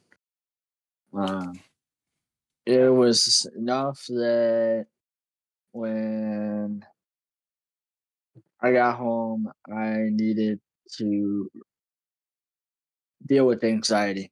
I had really, really bad anxiety at first, to the point where I didn't want to go and do anything. I didn't want to be around a lot of people. Like it was overwhelming being around a lot of people. I had to actually take a deep breath and take it minute by minute, and then hour by hour, and then day by day. And I had to reboot my whole everything. And once I was finally able to like just function day to day, um, then I was able to actually do reflection, to actually think about what happened. Um, but my first step was definitely having to reboot my life as a whole. And I had to get back to daily things first. And that might not be the right answer for everybody, uh, but that was the answer for me. And it was not just my own answer, it was also the answer of those who loved and supported me and helped me through the process. I was very fortunate to have others help pick me back up from, for what a lack of better way of putting it, was knocking me on my ass. Okay. What about you, Birdie? I mean, for me, was losing my grandma. Um, but the first step was really allowing myself to heal because, like I said, like she raised me. So, like losing that one person, like was devastating. And then, like once I was able to heal, like that's when I really like sat down and was like, okay, like you were being so selfish. Like you took her life for granted. So I guess like analyzing like her one like wish really that I didn't fulfill while she was like alive, like just analyzing that and trying to make a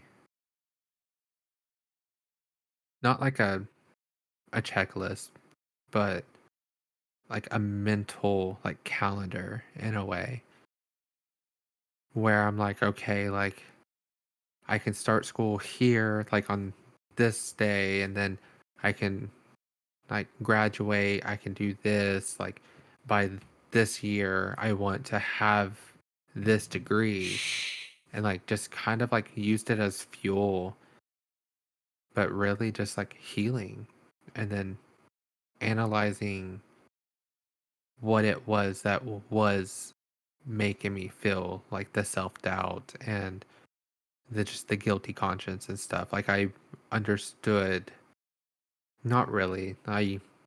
And like no, I'm using that word a lot. Analyzed what I felt was like causing it, you know? I got you. Like I had to really think about why I was feeling the way I was. And then once I figured it out, I was able to like help myself by trying to accomplish them now. Right. Uh, Good Times made a statement. They said, so how do you get over something that some people say is your fault, but others say it's not? And you replay the situation over and over, wondering where you went wrong and messed up.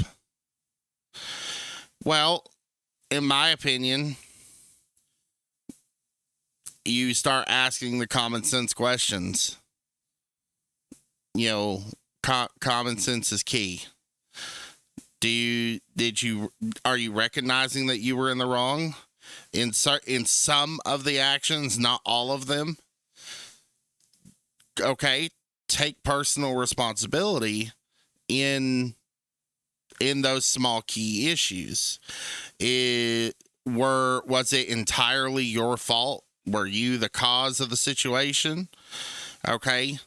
Then ask yourself, was it for the better or for the worse? Did you do it out of spite, or did you do it to actually self-improve on yourself or to try to help others? Like I said, as we've said here, you analyze the situation. Let me type out what happened. Give me a minute. It's a lot. Okay. I feel like to answer your statement, Good Times, a little further from what he just said about asking the common sense questions is the ones that are pointing fingers at you. Ask them, like, where did I go wrong? Like, what did I do that makes me the villain in this story?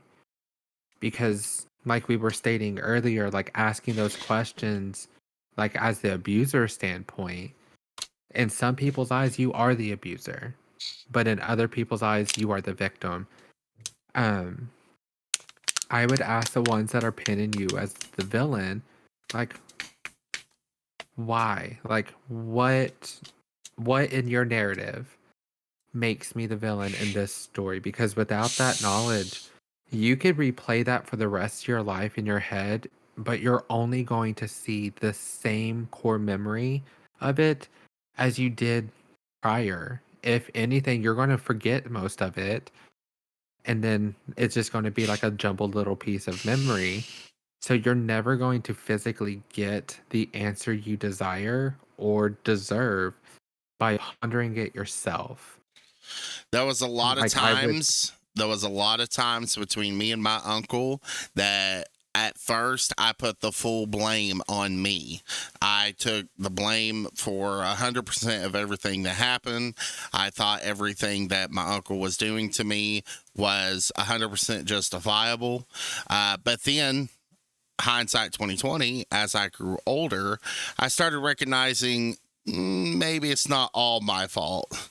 Maybe there are some things that he could have also done differently, whether it be too harsh, whether it be, okay, that could have just been a conversation, not you yelling at me for 30 minutes. There's different outlets to that. But yeah, go ahead and type it up. Once you get it typed up, I will definitely read it to the panel, and you can get 4 perspective views. There's gonna be a lot of people who make you the villain for one thing in their story, so that the way they always look like they were the victim.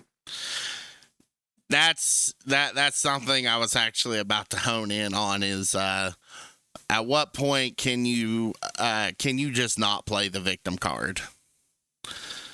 Because abusers, there are typical points where an abuser makes it out like they were the victim. Mm-hmm.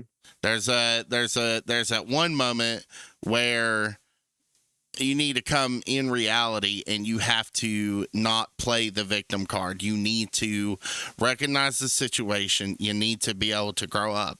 Not saying that we cannot be sensitive to certain situations. Other situations are more crucial than others. Like Birdie was saying earlier, you two talking about her example. It was, you both are acting childish. You both are honestly kind of in the wrong. You both have done certain things that are not of common sense. So you have to at one point finally rub the dirt off your knees. Pick up the clothes, pick up everything, and start being a better person.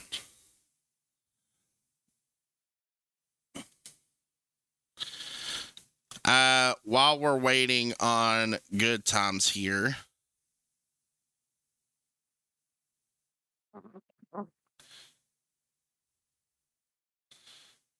let's see. We've kind of answered a lot of these questions. I want to try to get to something a little bit new here.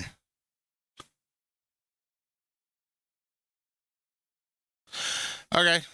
So I'm gonna start with Aaron. How do unresolved traumas manifest mental health in your mind? With that being said, what also are some coping techniques that you would possibly recommend?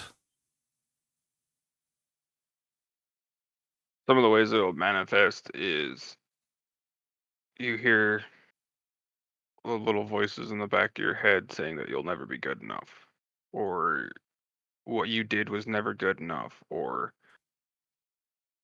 there is no self-worth. You don't deserve anything. You're just like your father. Yep. And in some ways I am just like my dad. Okay, yeah. I promise that was only a joke. I know. Um I was raised the old-fashioned way. Okay. Bottle it up. Oh, yeah. Bottle it up. Yep. No emotions, just bottle it up. How dare you? Yep. You're not a man if you tear up. Man up. Just baby skin. I mean, the baby skin things, yeah. I tell my kids that. It's just baby skin. It will grow back. Yeah. It's not, it's skin. But like emotion wise, it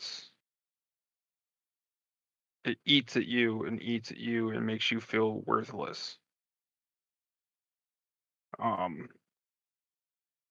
And there's just makes you relive it and think about it all wrong.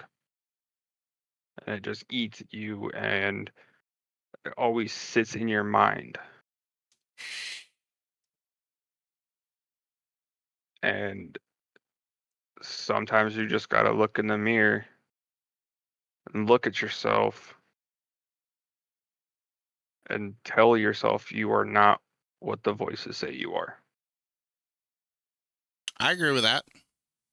When the voices are saying you are not of self-worth, and you need to respond back to them, give it that I am you are. worthy of everything I need. Yeah.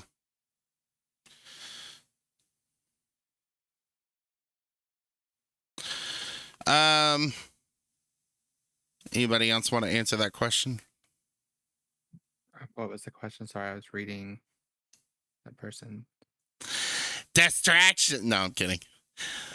The question is, how do unresolved traumas manifest in mental health? And what are some coping techniques that you would recommend?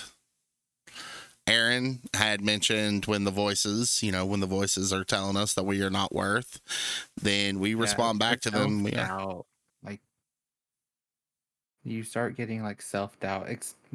I guess it's really like situational again, but like I'm like depending on the unresolved issue, like you start really like beating yourself up mentally. Like Zoe has mentioned earlier, we're all our worst enemy. So you start really forgetting about what was important of it and start pinning everything of what you did in the situation. And then you start really like breaking yourself down like, okay, well, I'm a bad person. I'm not good enough to be friends with other people. And then you really start like not really belittling yourself, but really like getting into your own head about every situation. And one way I feel like you can kind of cope with it is just because of stuff I do. Like, Go ahead. you have to really find your own coping mechanisms. And typically, that's stuff that brings you joy or helps you relax or get your mind off things. So, I will listen to music. I will pick up a book. Um, I will game with friends, and I don't just game with just any friends. Like, I consider a bunch of people my friends, but I go to the ones that I know, regardless if I'm in a shitty mood or if I'm depressed or if I just want to hop on Call of Duty and cuss someone out, like I have friends that are like, regardless what you want to do, like let's go do it. Like let's distract your mind for a second. Yeah. Um, Sometimes I will, there ain't nothing more toxic than a Call of Duty multiplayer lobby. you know about it, you know about it. But I'm a big writer. Like I Okay. don't publish anything, but I love to just write. It doesn't have to necessarily be my thoughts. It doesn't have to be anything related to the situation, but just writing. Like I don't know, it does something to my head to where I feel a lot better afterwards. Um, Yeah. I like the end of the day, something I do every night is I will turn off all of my lights and use like you don't see them right now, but my TV right back here, it has like light strips on the back. Okay. So I use those as the only form of light that I have in my house. Okay. I will turn on some lo-fi music and I will just sit there and physically meditate.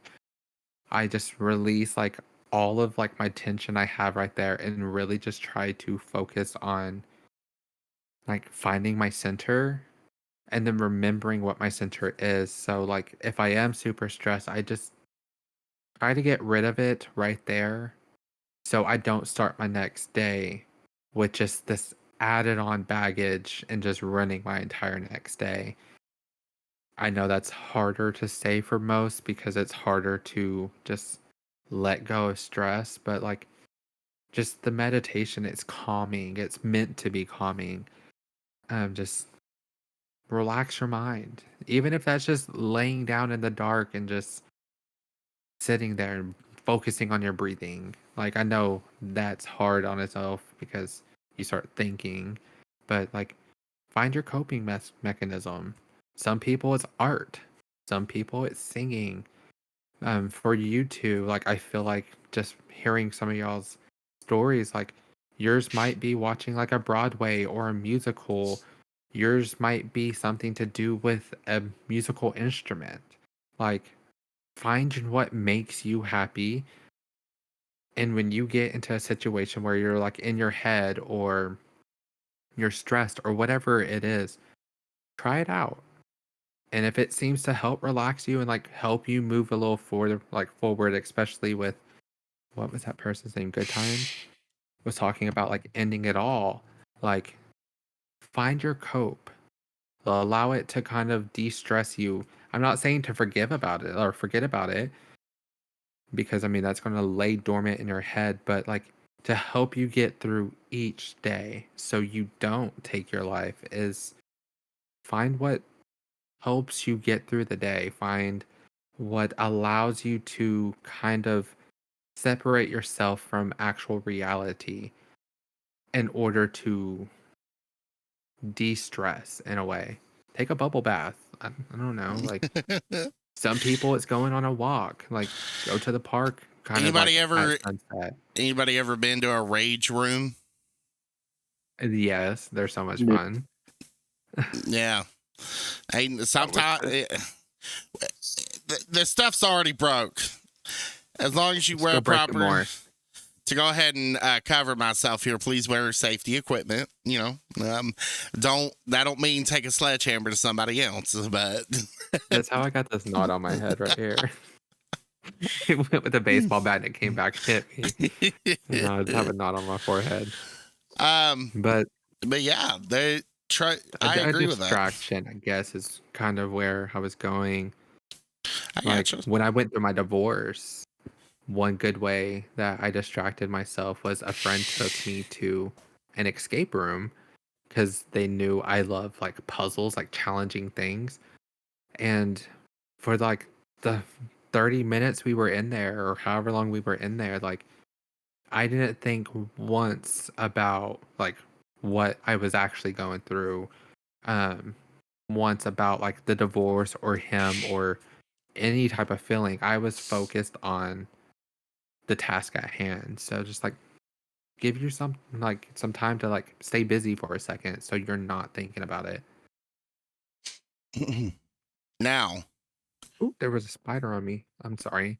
I promise good times. We're still up to discuss. You're coming right up. We're coming next to that little segment. I want first crack at that though. I will. I got you. I know everybody's, hold your horses. We're No, I about got family experience with that kind of stuff. I got you. The final, before we get to that segment, the question I will say, the fireback question I have is, what are bad coping areas to try to find? Easy drugs, alcohol. I know I was about to say, can I Which say it kind? on stream? Yeah. But like he You're said, like using drugs, substance. like I know. I know that was more of that's an easy one. but some people actually like walk down the wrong path of life. Like you see a lot of like celebrities even like they go through something traumatic. Like we might not see like a bunch of these celebrities. Like let's use Lindsay Lohan for example. We didn't see what was on set. We didn't see what was happening backstage. We only seen what paparazzis gave us and what we seen on screen. No. I have I hate to interrupt you, but I think there's a better example. Justin Bieber. Oh, with the P Diddy thing? Yes. Okay. Looking. I was actually I will message what I was thinking just then. But like that's even a good one. Like he went through so much that no one knew about until now. And he's pointed out as a bad kid because he went down a really rough path. Like went to drugs, went to alcohol, like had the image of a bad guy in general because of his life choices. And I feel like a lot of people they just veer off that way just because like their mind is so like altered from the trauma and the abuse that a lot of people don't think clearly or they feel like in his instance the people that he did trust, his friends, like betrayed him, so he went a different way to find like new friends and they just weren't the ones that he needed in his life. They steered him to what they steered him to. So to kind of, I'm not sure. I think everybody that's in the chat and whatnot, they all kind of know what I'm talking about. But I do want to shine some light for some people that may not know. I myself in 2009, little kid, teenager and whatnot. I could not stand Justin Bieber music. I think the only song that I ever listened to was the one where Justin Bieber featured with Sean Kingston back when Sean Kingston was in the life. Meanie. Yeah, That's my Eeny, Meeny, song. Miny. Yeah, that was like the only song that I ever was like, dude, okay. But then taking a look into finding out what really happened, for example, not just Justin Bieber, but like Quiet on Set, the Nickelodeon episode. I really did not like a lot of these kids because I didn't like, what was being portrayed in the media or the TV shows. It just wasn't really my flavor. But then looking back looking at what they're talking about today explains so much. The song that Justin Bieber came out with not too long ago, I want to say it's called Lonely. Not Ancon Lonely, but That's actually one of my most recent downloaded songs on my dude. iTunes. Since I have found out what has happened and me listening to that song, it's like I was able to understand everything that he was talking about in it. And that was probably, I think that's the only other song that I like really enjoyed from Justin Bieber. It was the first time that I could actually relate to him as an artist. The dude went through some shit. Right. It's like kind of like understanding the situation before understanding the message portrayed. Like his song, Ghost or Ghost to Me or whatever it was called. Like understanding what all happened years after him and Selena broke up. And then like all that, like hearing that song, like you're sitting here, like you actually hear the heartbreak and like the loneliness in his voice, and you're just like, oh, like that put a whole new perspective on that one song. Yeah. Does anybody have anything else they wish to add before I move forward? Yeah, I was gonna add Go ahead. that it doesn't necessarily have to be drugs and alcohol. Um, you know, I hate to use this as a perfect example, or I hate to use that as an example. I know some people probably wouldn't like it. Gaming can be a bad route too.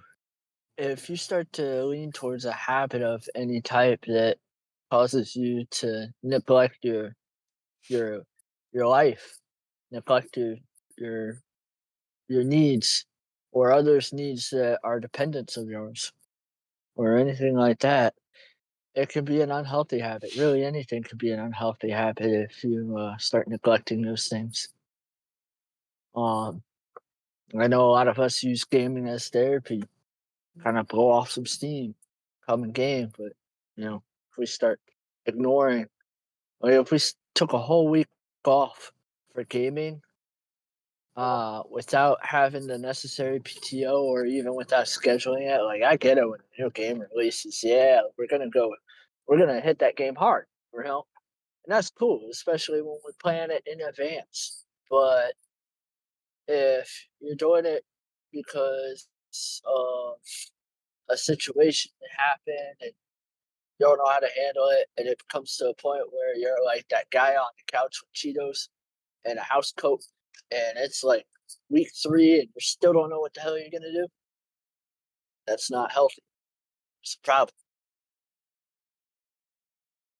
That's what I had to add to it. That's all. No, I And I'm appreciate glad it. you did add that though, because it's made me think of like another one about like going the more unhealthy route is a lot of characters that are loved in like movies and TV shows are the ones that has been through some shit and has put up like that barrier. So they're now that like mean, like badass person that like you can't affect them, but they're about to bully you anyways. Like it can lead to that. Like a lot of people, like when you think of the negative effects, it could be anything really. Like being a bully, just not having that self worth or drugs or whatever the case may be. Like it's a big negative on your like mental status. Yeah. But no, I appreciate all these examples. So, for my next segment here, this is the final segment of the podcast here. Every episode around this time, if this is your first time watching us, once again, welcome. This is the segment where we now pay attention to you. If there is a scenario or any questions that you wish to aim towards me, myself, or the panel, or anybody that's up here with me, drop it down in the chat. I've got all my everywhere that I'm live.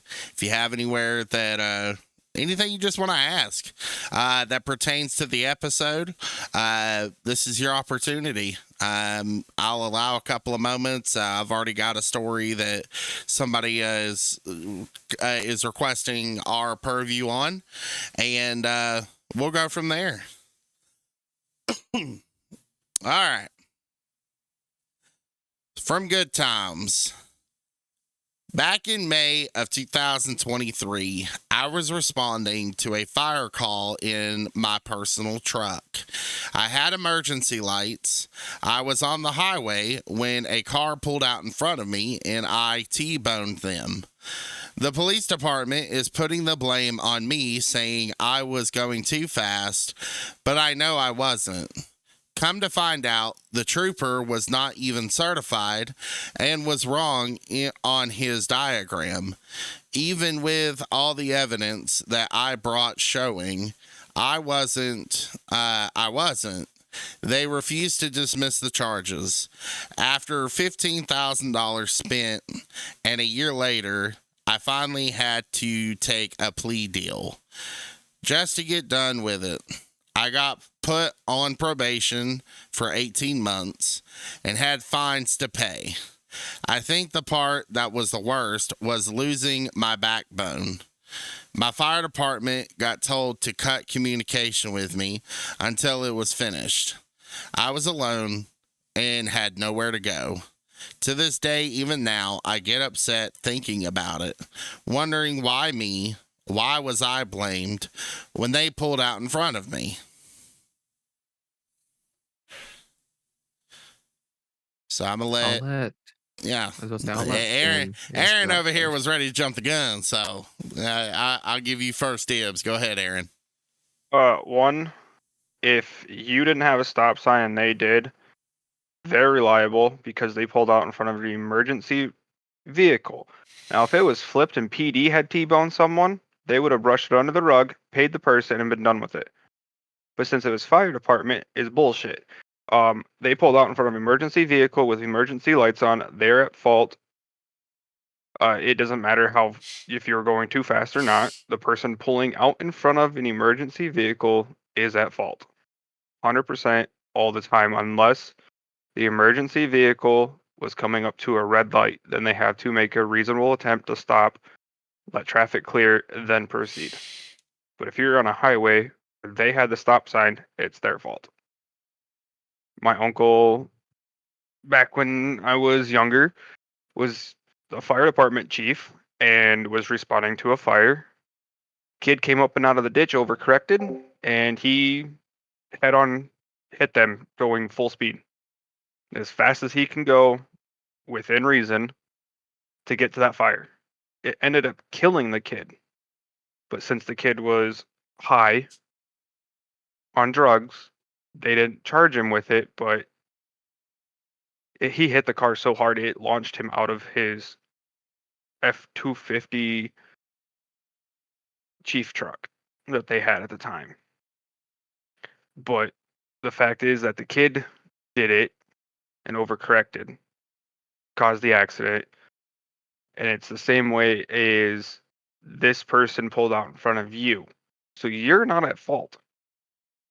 The legal system needed someone to blame, so they put the blame on you. There's nothing on your fault. Don't let them say it's your fault. I get you already did, but from moving forward, it's never been your fault. They pulled out in front of an emergency vehicle with lights on, responding to an emergency. It is their fault. It will And never to be your add fault. to that, coming from another like professional's point of view, um, especially this happens a lot with like EMTs with ambulances and stuff. Like they will have their lights on. They don't necessarily stop at like stop signs and red lights and stuff. They are told to slow down, and if it is safe to go, to continue to go. But the general population, like this sounds really cliche and very rude, and I don't mean it in that way, but they're only concerned about themselves. They could care less that Susie Paul down the road had a heart attack and this ambulance is trying to save their life.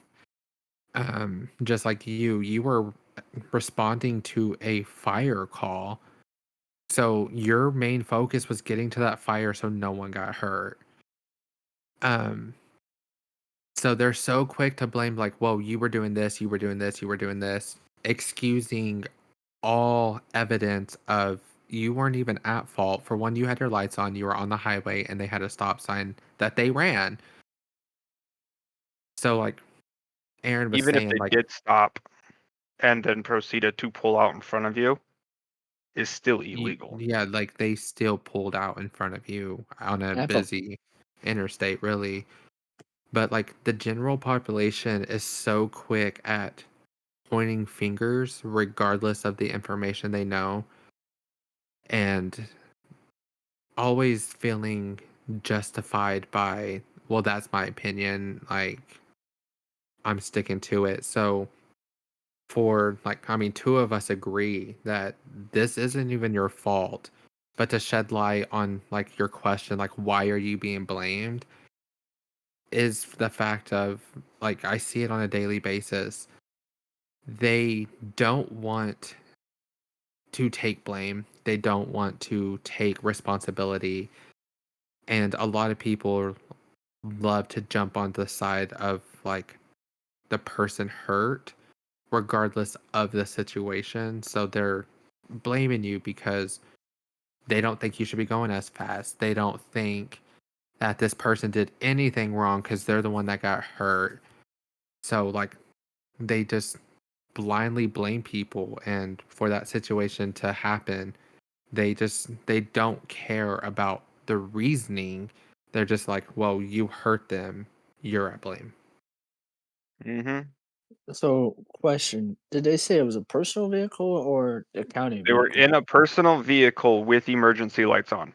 Then Okay. it technically still counts as an emergency vehicle. Yeah. I mean, it should, but I think honestly, for liability reasons, they probably pinned it on you for that very reason because they have to blame somebody. Um, I The would, car pulling out. yeah, yeah, I know. I would. It sounded like it was the car pulling out's fault. Yeah, but like I said, I think because you were in a personal vehicle, they decided it'd be easier to blame you than to blame that person, which is pretty sad. Honestly, it's really sad that they did that. Okay, another question. Did you have firefighter plates on or first responder plates on your personal vehicle? Because if you did, that make changes it. He says, I've never wanted to harm anyone. Yes, the other vehicle and passenger got injured, but I don't wish that on anyone. That's why I joined the fire department, is to help others. Hell, I even went through EMT school while fighting all these charges. So, good times. I want to clarify here. I'm pretty sure as much as you know, but I just want to put it in the clear here. So far, none of the panel says that you're in the wrong. A lot of the panel is actually on your side.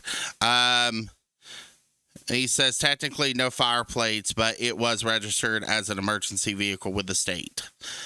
Yep, I mean, it's with not your it being fault. registered, it's still registered regardless if you have the like required plate or not. Well, the plates aren't required. It Yeah, Mm. just it's even helps. here. We don't need them. And you had emergency lights on. Like, An I emergency know we vehicle. talked about it a lot of times earlier, like common sense. We are trained that if you see lights, you pull over.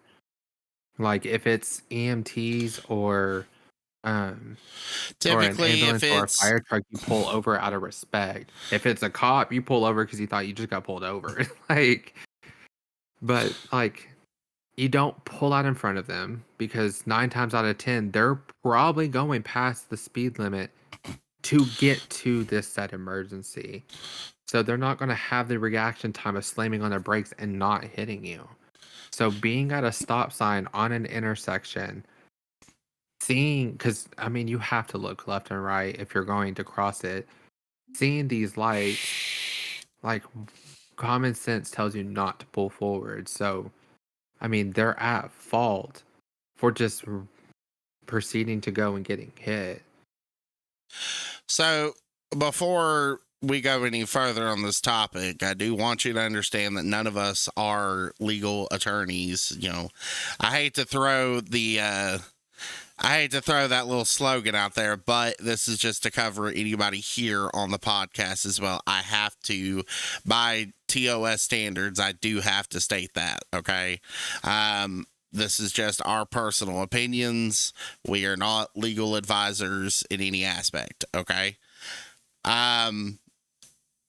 With that out of the way, from my standpoint, let's see. In Colorado, you have to get a permit with a state to get permission to run lights. Okay.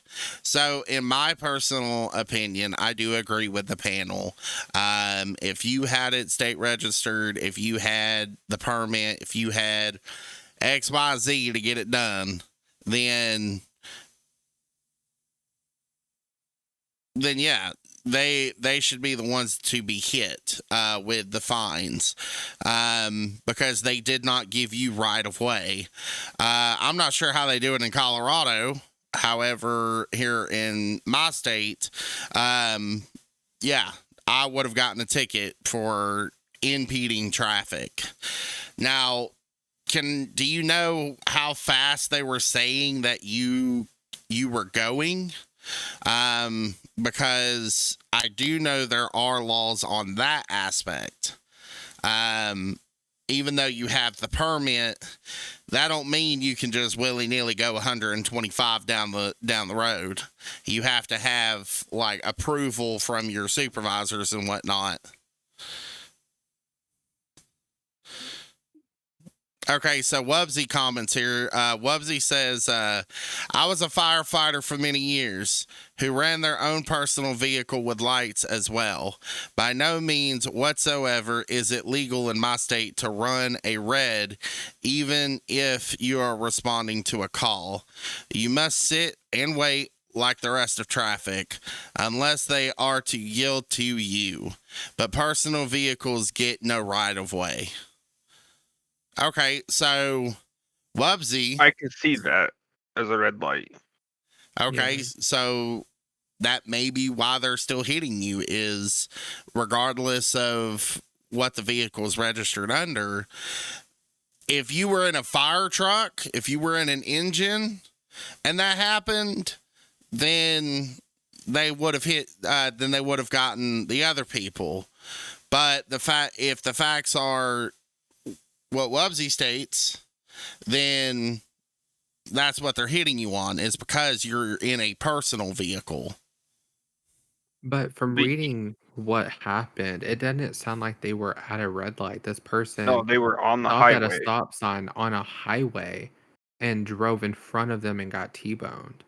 So I'm gonna reread bits and pieces, or I'm gonna reread everything just to make sure I'm covering everything that information's being provided. Back in May of 23, I was responding to a fire call in my personal truck. I had emergency lights.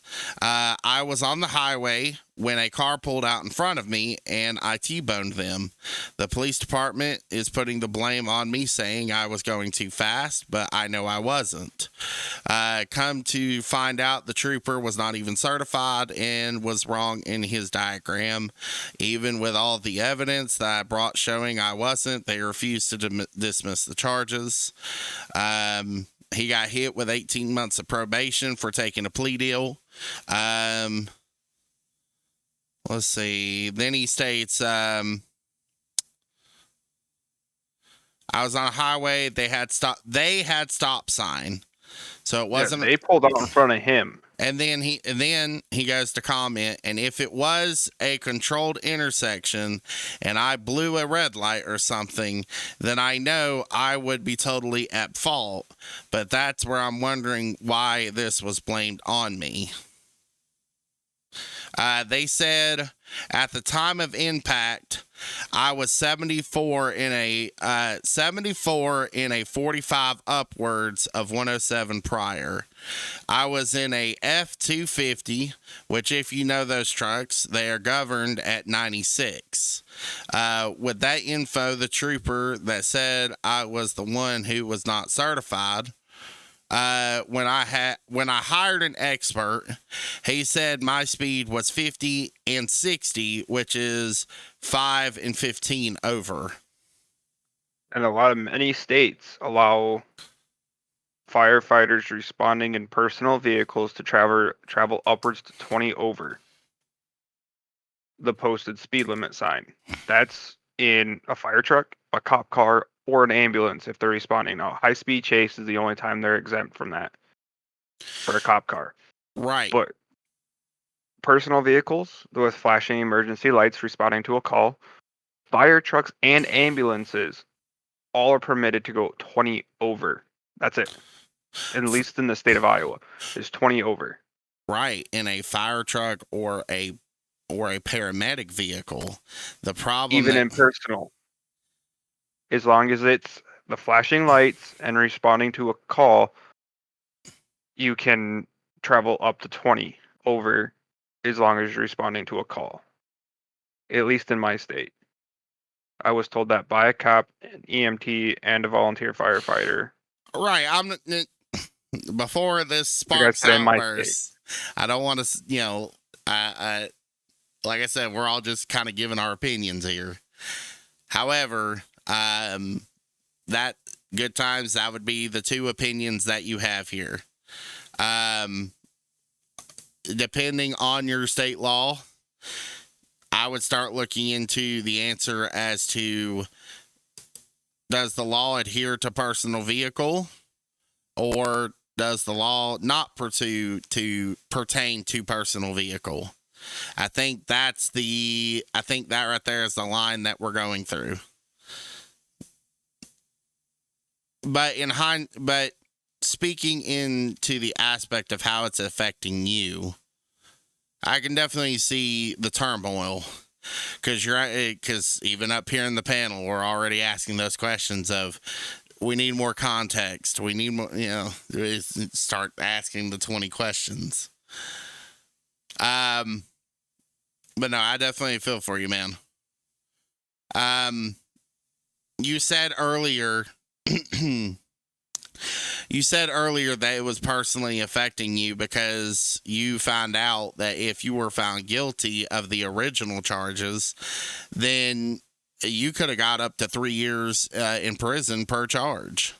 And you didn't want to risk that for your wife and kids. I can definitely see, I can definitely understand the turmoil in that and trying to figure out what's the right steps.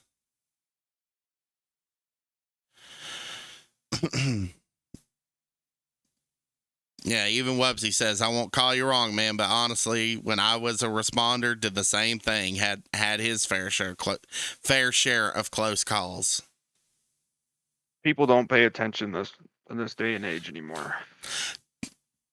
Them damn kids, it's all about what's on that phone. I gotta lie, I've caught a few cops sitting there driving on their phones. Hey, see, this is where it gets tricky because I just looked it up. Okay. It says that volunteer firefighters can equip personal vehicles with signal lights. Authorized vehicles in Colorado can exceed the speed limit if it is safe to do so, and they're using their audible and visual signals.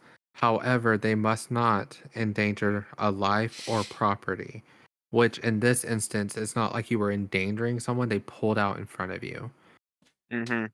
Colorado is also a move over state that requires a driver to slow down and move completely out of an emergency vehicle way in order for them to get to the prior, I don't know why it says prior, but it says prior destination safely. This means to slow down and move over. Drivers who do not follow the move over law can be fined, hindering first responders and cause accidents. So you could possibly pull the move over law on them. Okay. I feel like the PD may have something to do with it. Because not all cops are straight. As in, Were they trying to meet quota? No, I'm Yeah. kidding. Yeah. Yeah. Right. And yeah, like Wubsy said, PD had a job to do. I don't think the PD did their job to the best of their abilities because they're supposed to know a lot of the laws. Like, yes, I get some cops can't remember every single law every single state has, or their state has. There's hundreds of laws, and according to traffic rules and violations, and but if, why didn't they question it and look it up? So here's it. I want to kind of try to give attention to some other people if they have anything. This is the Tater recommendation.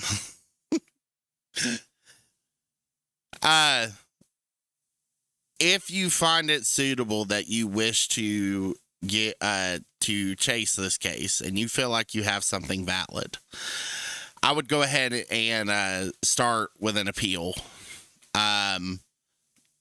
Get back with your attorney and appeal to a higher court.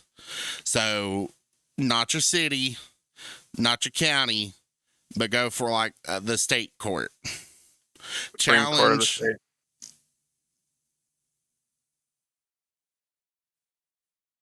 Yeah, and not an attorney from the state. Get somebody nationalized. And do not go through the public defender. That would be my recommendation. The reason I state this is because if you get somebody nationalized, then you're going to, number one, you're going to get their weight worth in gold.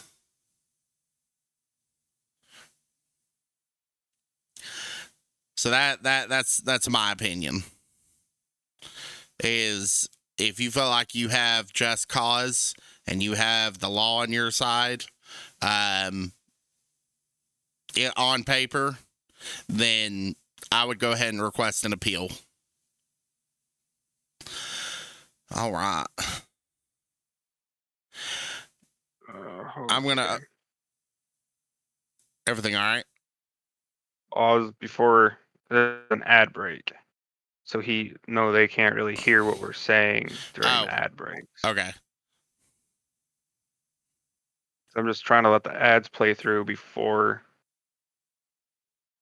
telling good times. No, that's fine. I'm cool repeating if needed.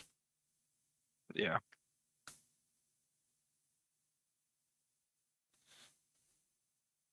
Oh, there is a setting in Twitch about where to just be done with ad 3 out of 4. Do what? I'm just now getting done with my 3rd ad. I just started my 4th ad. Yep. There is a way to let you set up a notification that there is an ad coming up. You can even turn ads off. Where can I do? People just turn on. You go into your Inside of settings. Twitch.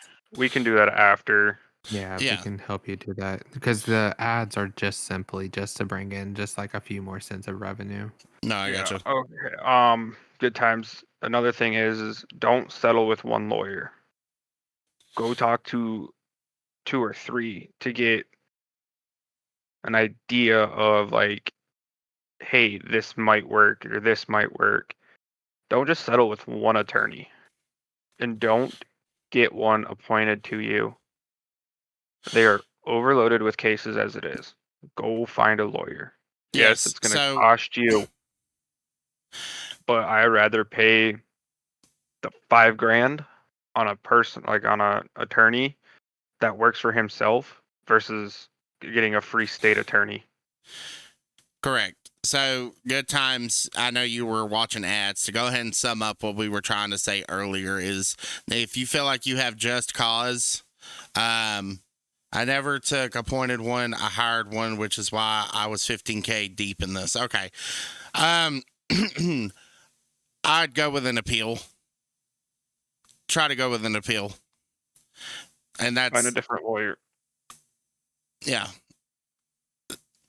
Because if you go for the appeal and they approve your appeal, you can actually go back and countersue the lawyer for services. and get your money back. And the That PD and for incorrect job procedures. Yep. if you're going to go for the appeal, I would definitely do some of your own personal research. Just like I just looked it up and we found out the what was it, move over law? Yeah. Yep. Like that's something you can bring up to like a new attorney to kind of set your case at a higher bar. Because if you go talk to an attorney with more information than just showing them like, okay, well, here's the story and this is the outcome, like they will take more of an initiative on getting you the better outcome because you have more information that you've looked up. So like the move over law, I would get documentation that your vehicle is certified and with the lights and everything, like supply all that so your lawyer has legs to stand on, not just trying to build a case based off of like a little like small story. Okay. All right. So that's pretty much everything that I got at the moment here. Is there anybody else that wishes to bring up any topics they wish to any topics that they wish to bring up before we shut her down for the evening?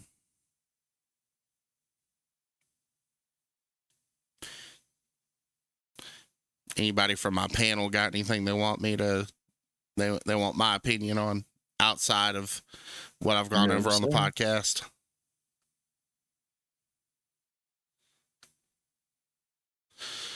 Yeah, like I get not having the money to go do it, but just know that it's not your fault.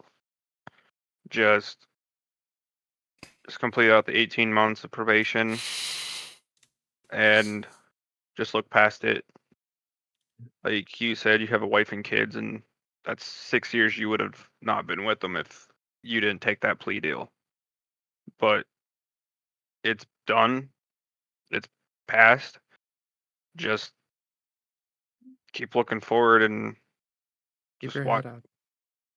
and just think that you now get to see your kids grow up. Because Yeah. if you would have not taken that plea deal, you would have missed 6 years of their life, and they would have remembered that.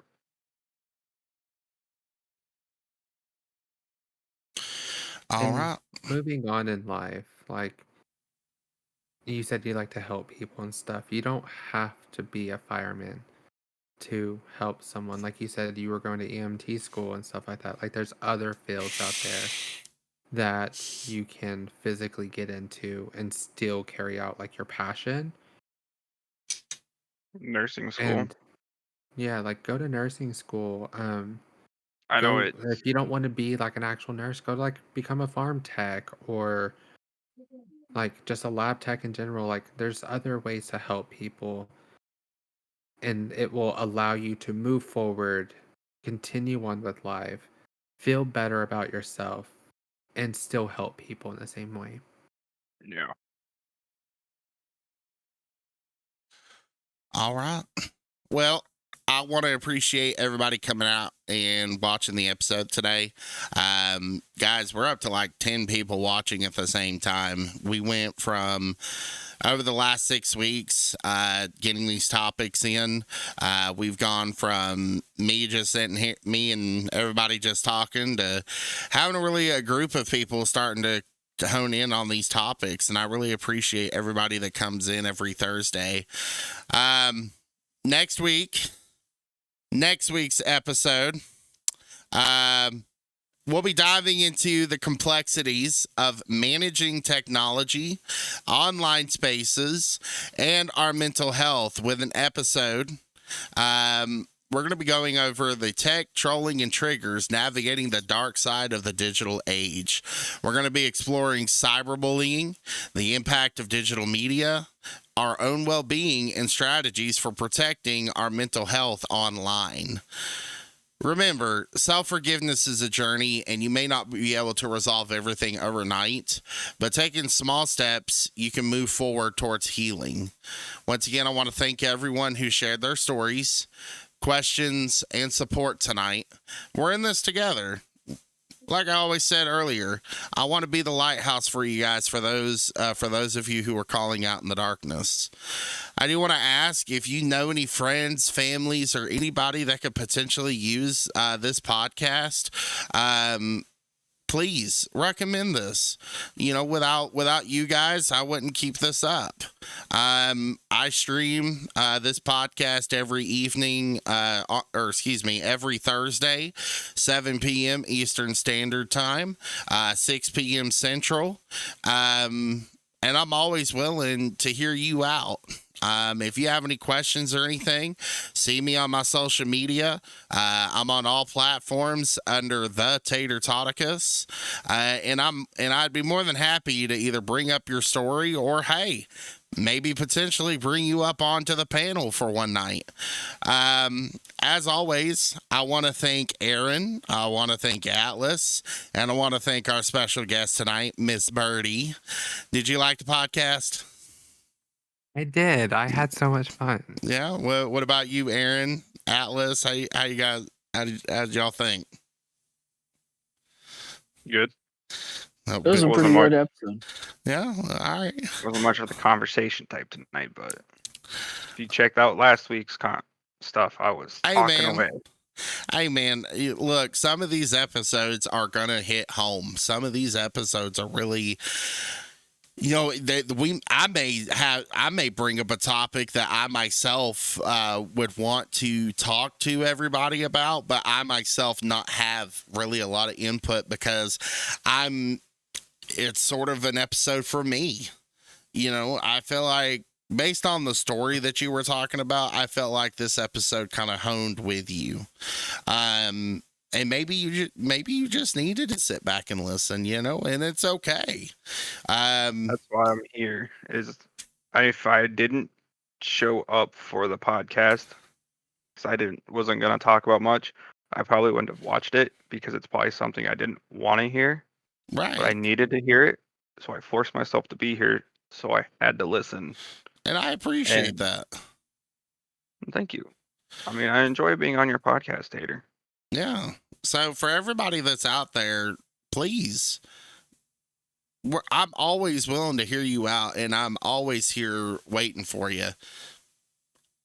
I'm more than happy to be here for everybody. As always, it is wonderful to see y'all, and I will see y'all next Thursday at 7 p.m. With Aaron and Atlas. And as always, have a wonderful night. Bye-bye, guys. Bye-bye.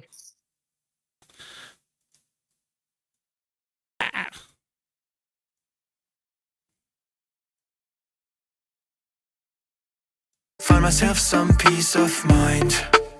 I know I'm never going places. Do they have what I can't find? When the life is getting harder, every thought is just a dread. I have this never-ending riot, always marching in my head. We're on our own, everything's an act, all so alone, stuck on dial tone. We're on our own, everything's an act, all so alone. Let me just go home.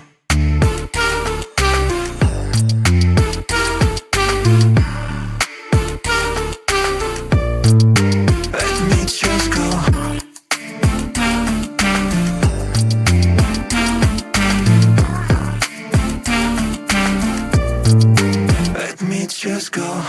We're on our own, everything's an act, all so alone, stuck on dial tone. We're on our own, everything's an act, all so alone. Let me just go.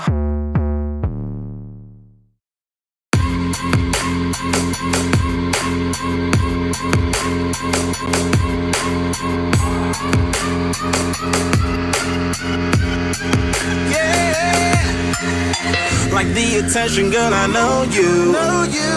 But you're everything I want in life. We're fighting danger like kung fu. The love I feel is deep inside. The others don't matter. It's honestly us against the world. We're the perfect team. You're my dream, but I just want it. Can you see myself? Can you see myself? Can you see myself? See myself? Can you see myself? Can you see myself? Can you see myself? See myself? Can you see myself? Can you see myself? See myself? Can you see myself? Can you see myself? Can you see myself? Oh baby, if you ever need a helper, you should know that I'll be there day and night. Nobody else can love you better. I'm here just to treat you right. You're the reason I'm alive. You're the only pain I can endure. And when you're not here, you're my dream, but I just want it. Yeah, I just wanna.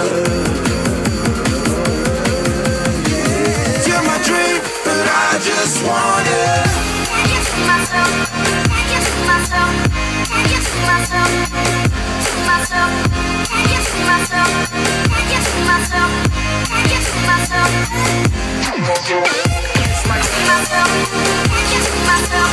Can you see myself? See myself? Can you see myself? Can you see myself? Can you see myself? But I just want it. Deep inside I knew from the start you my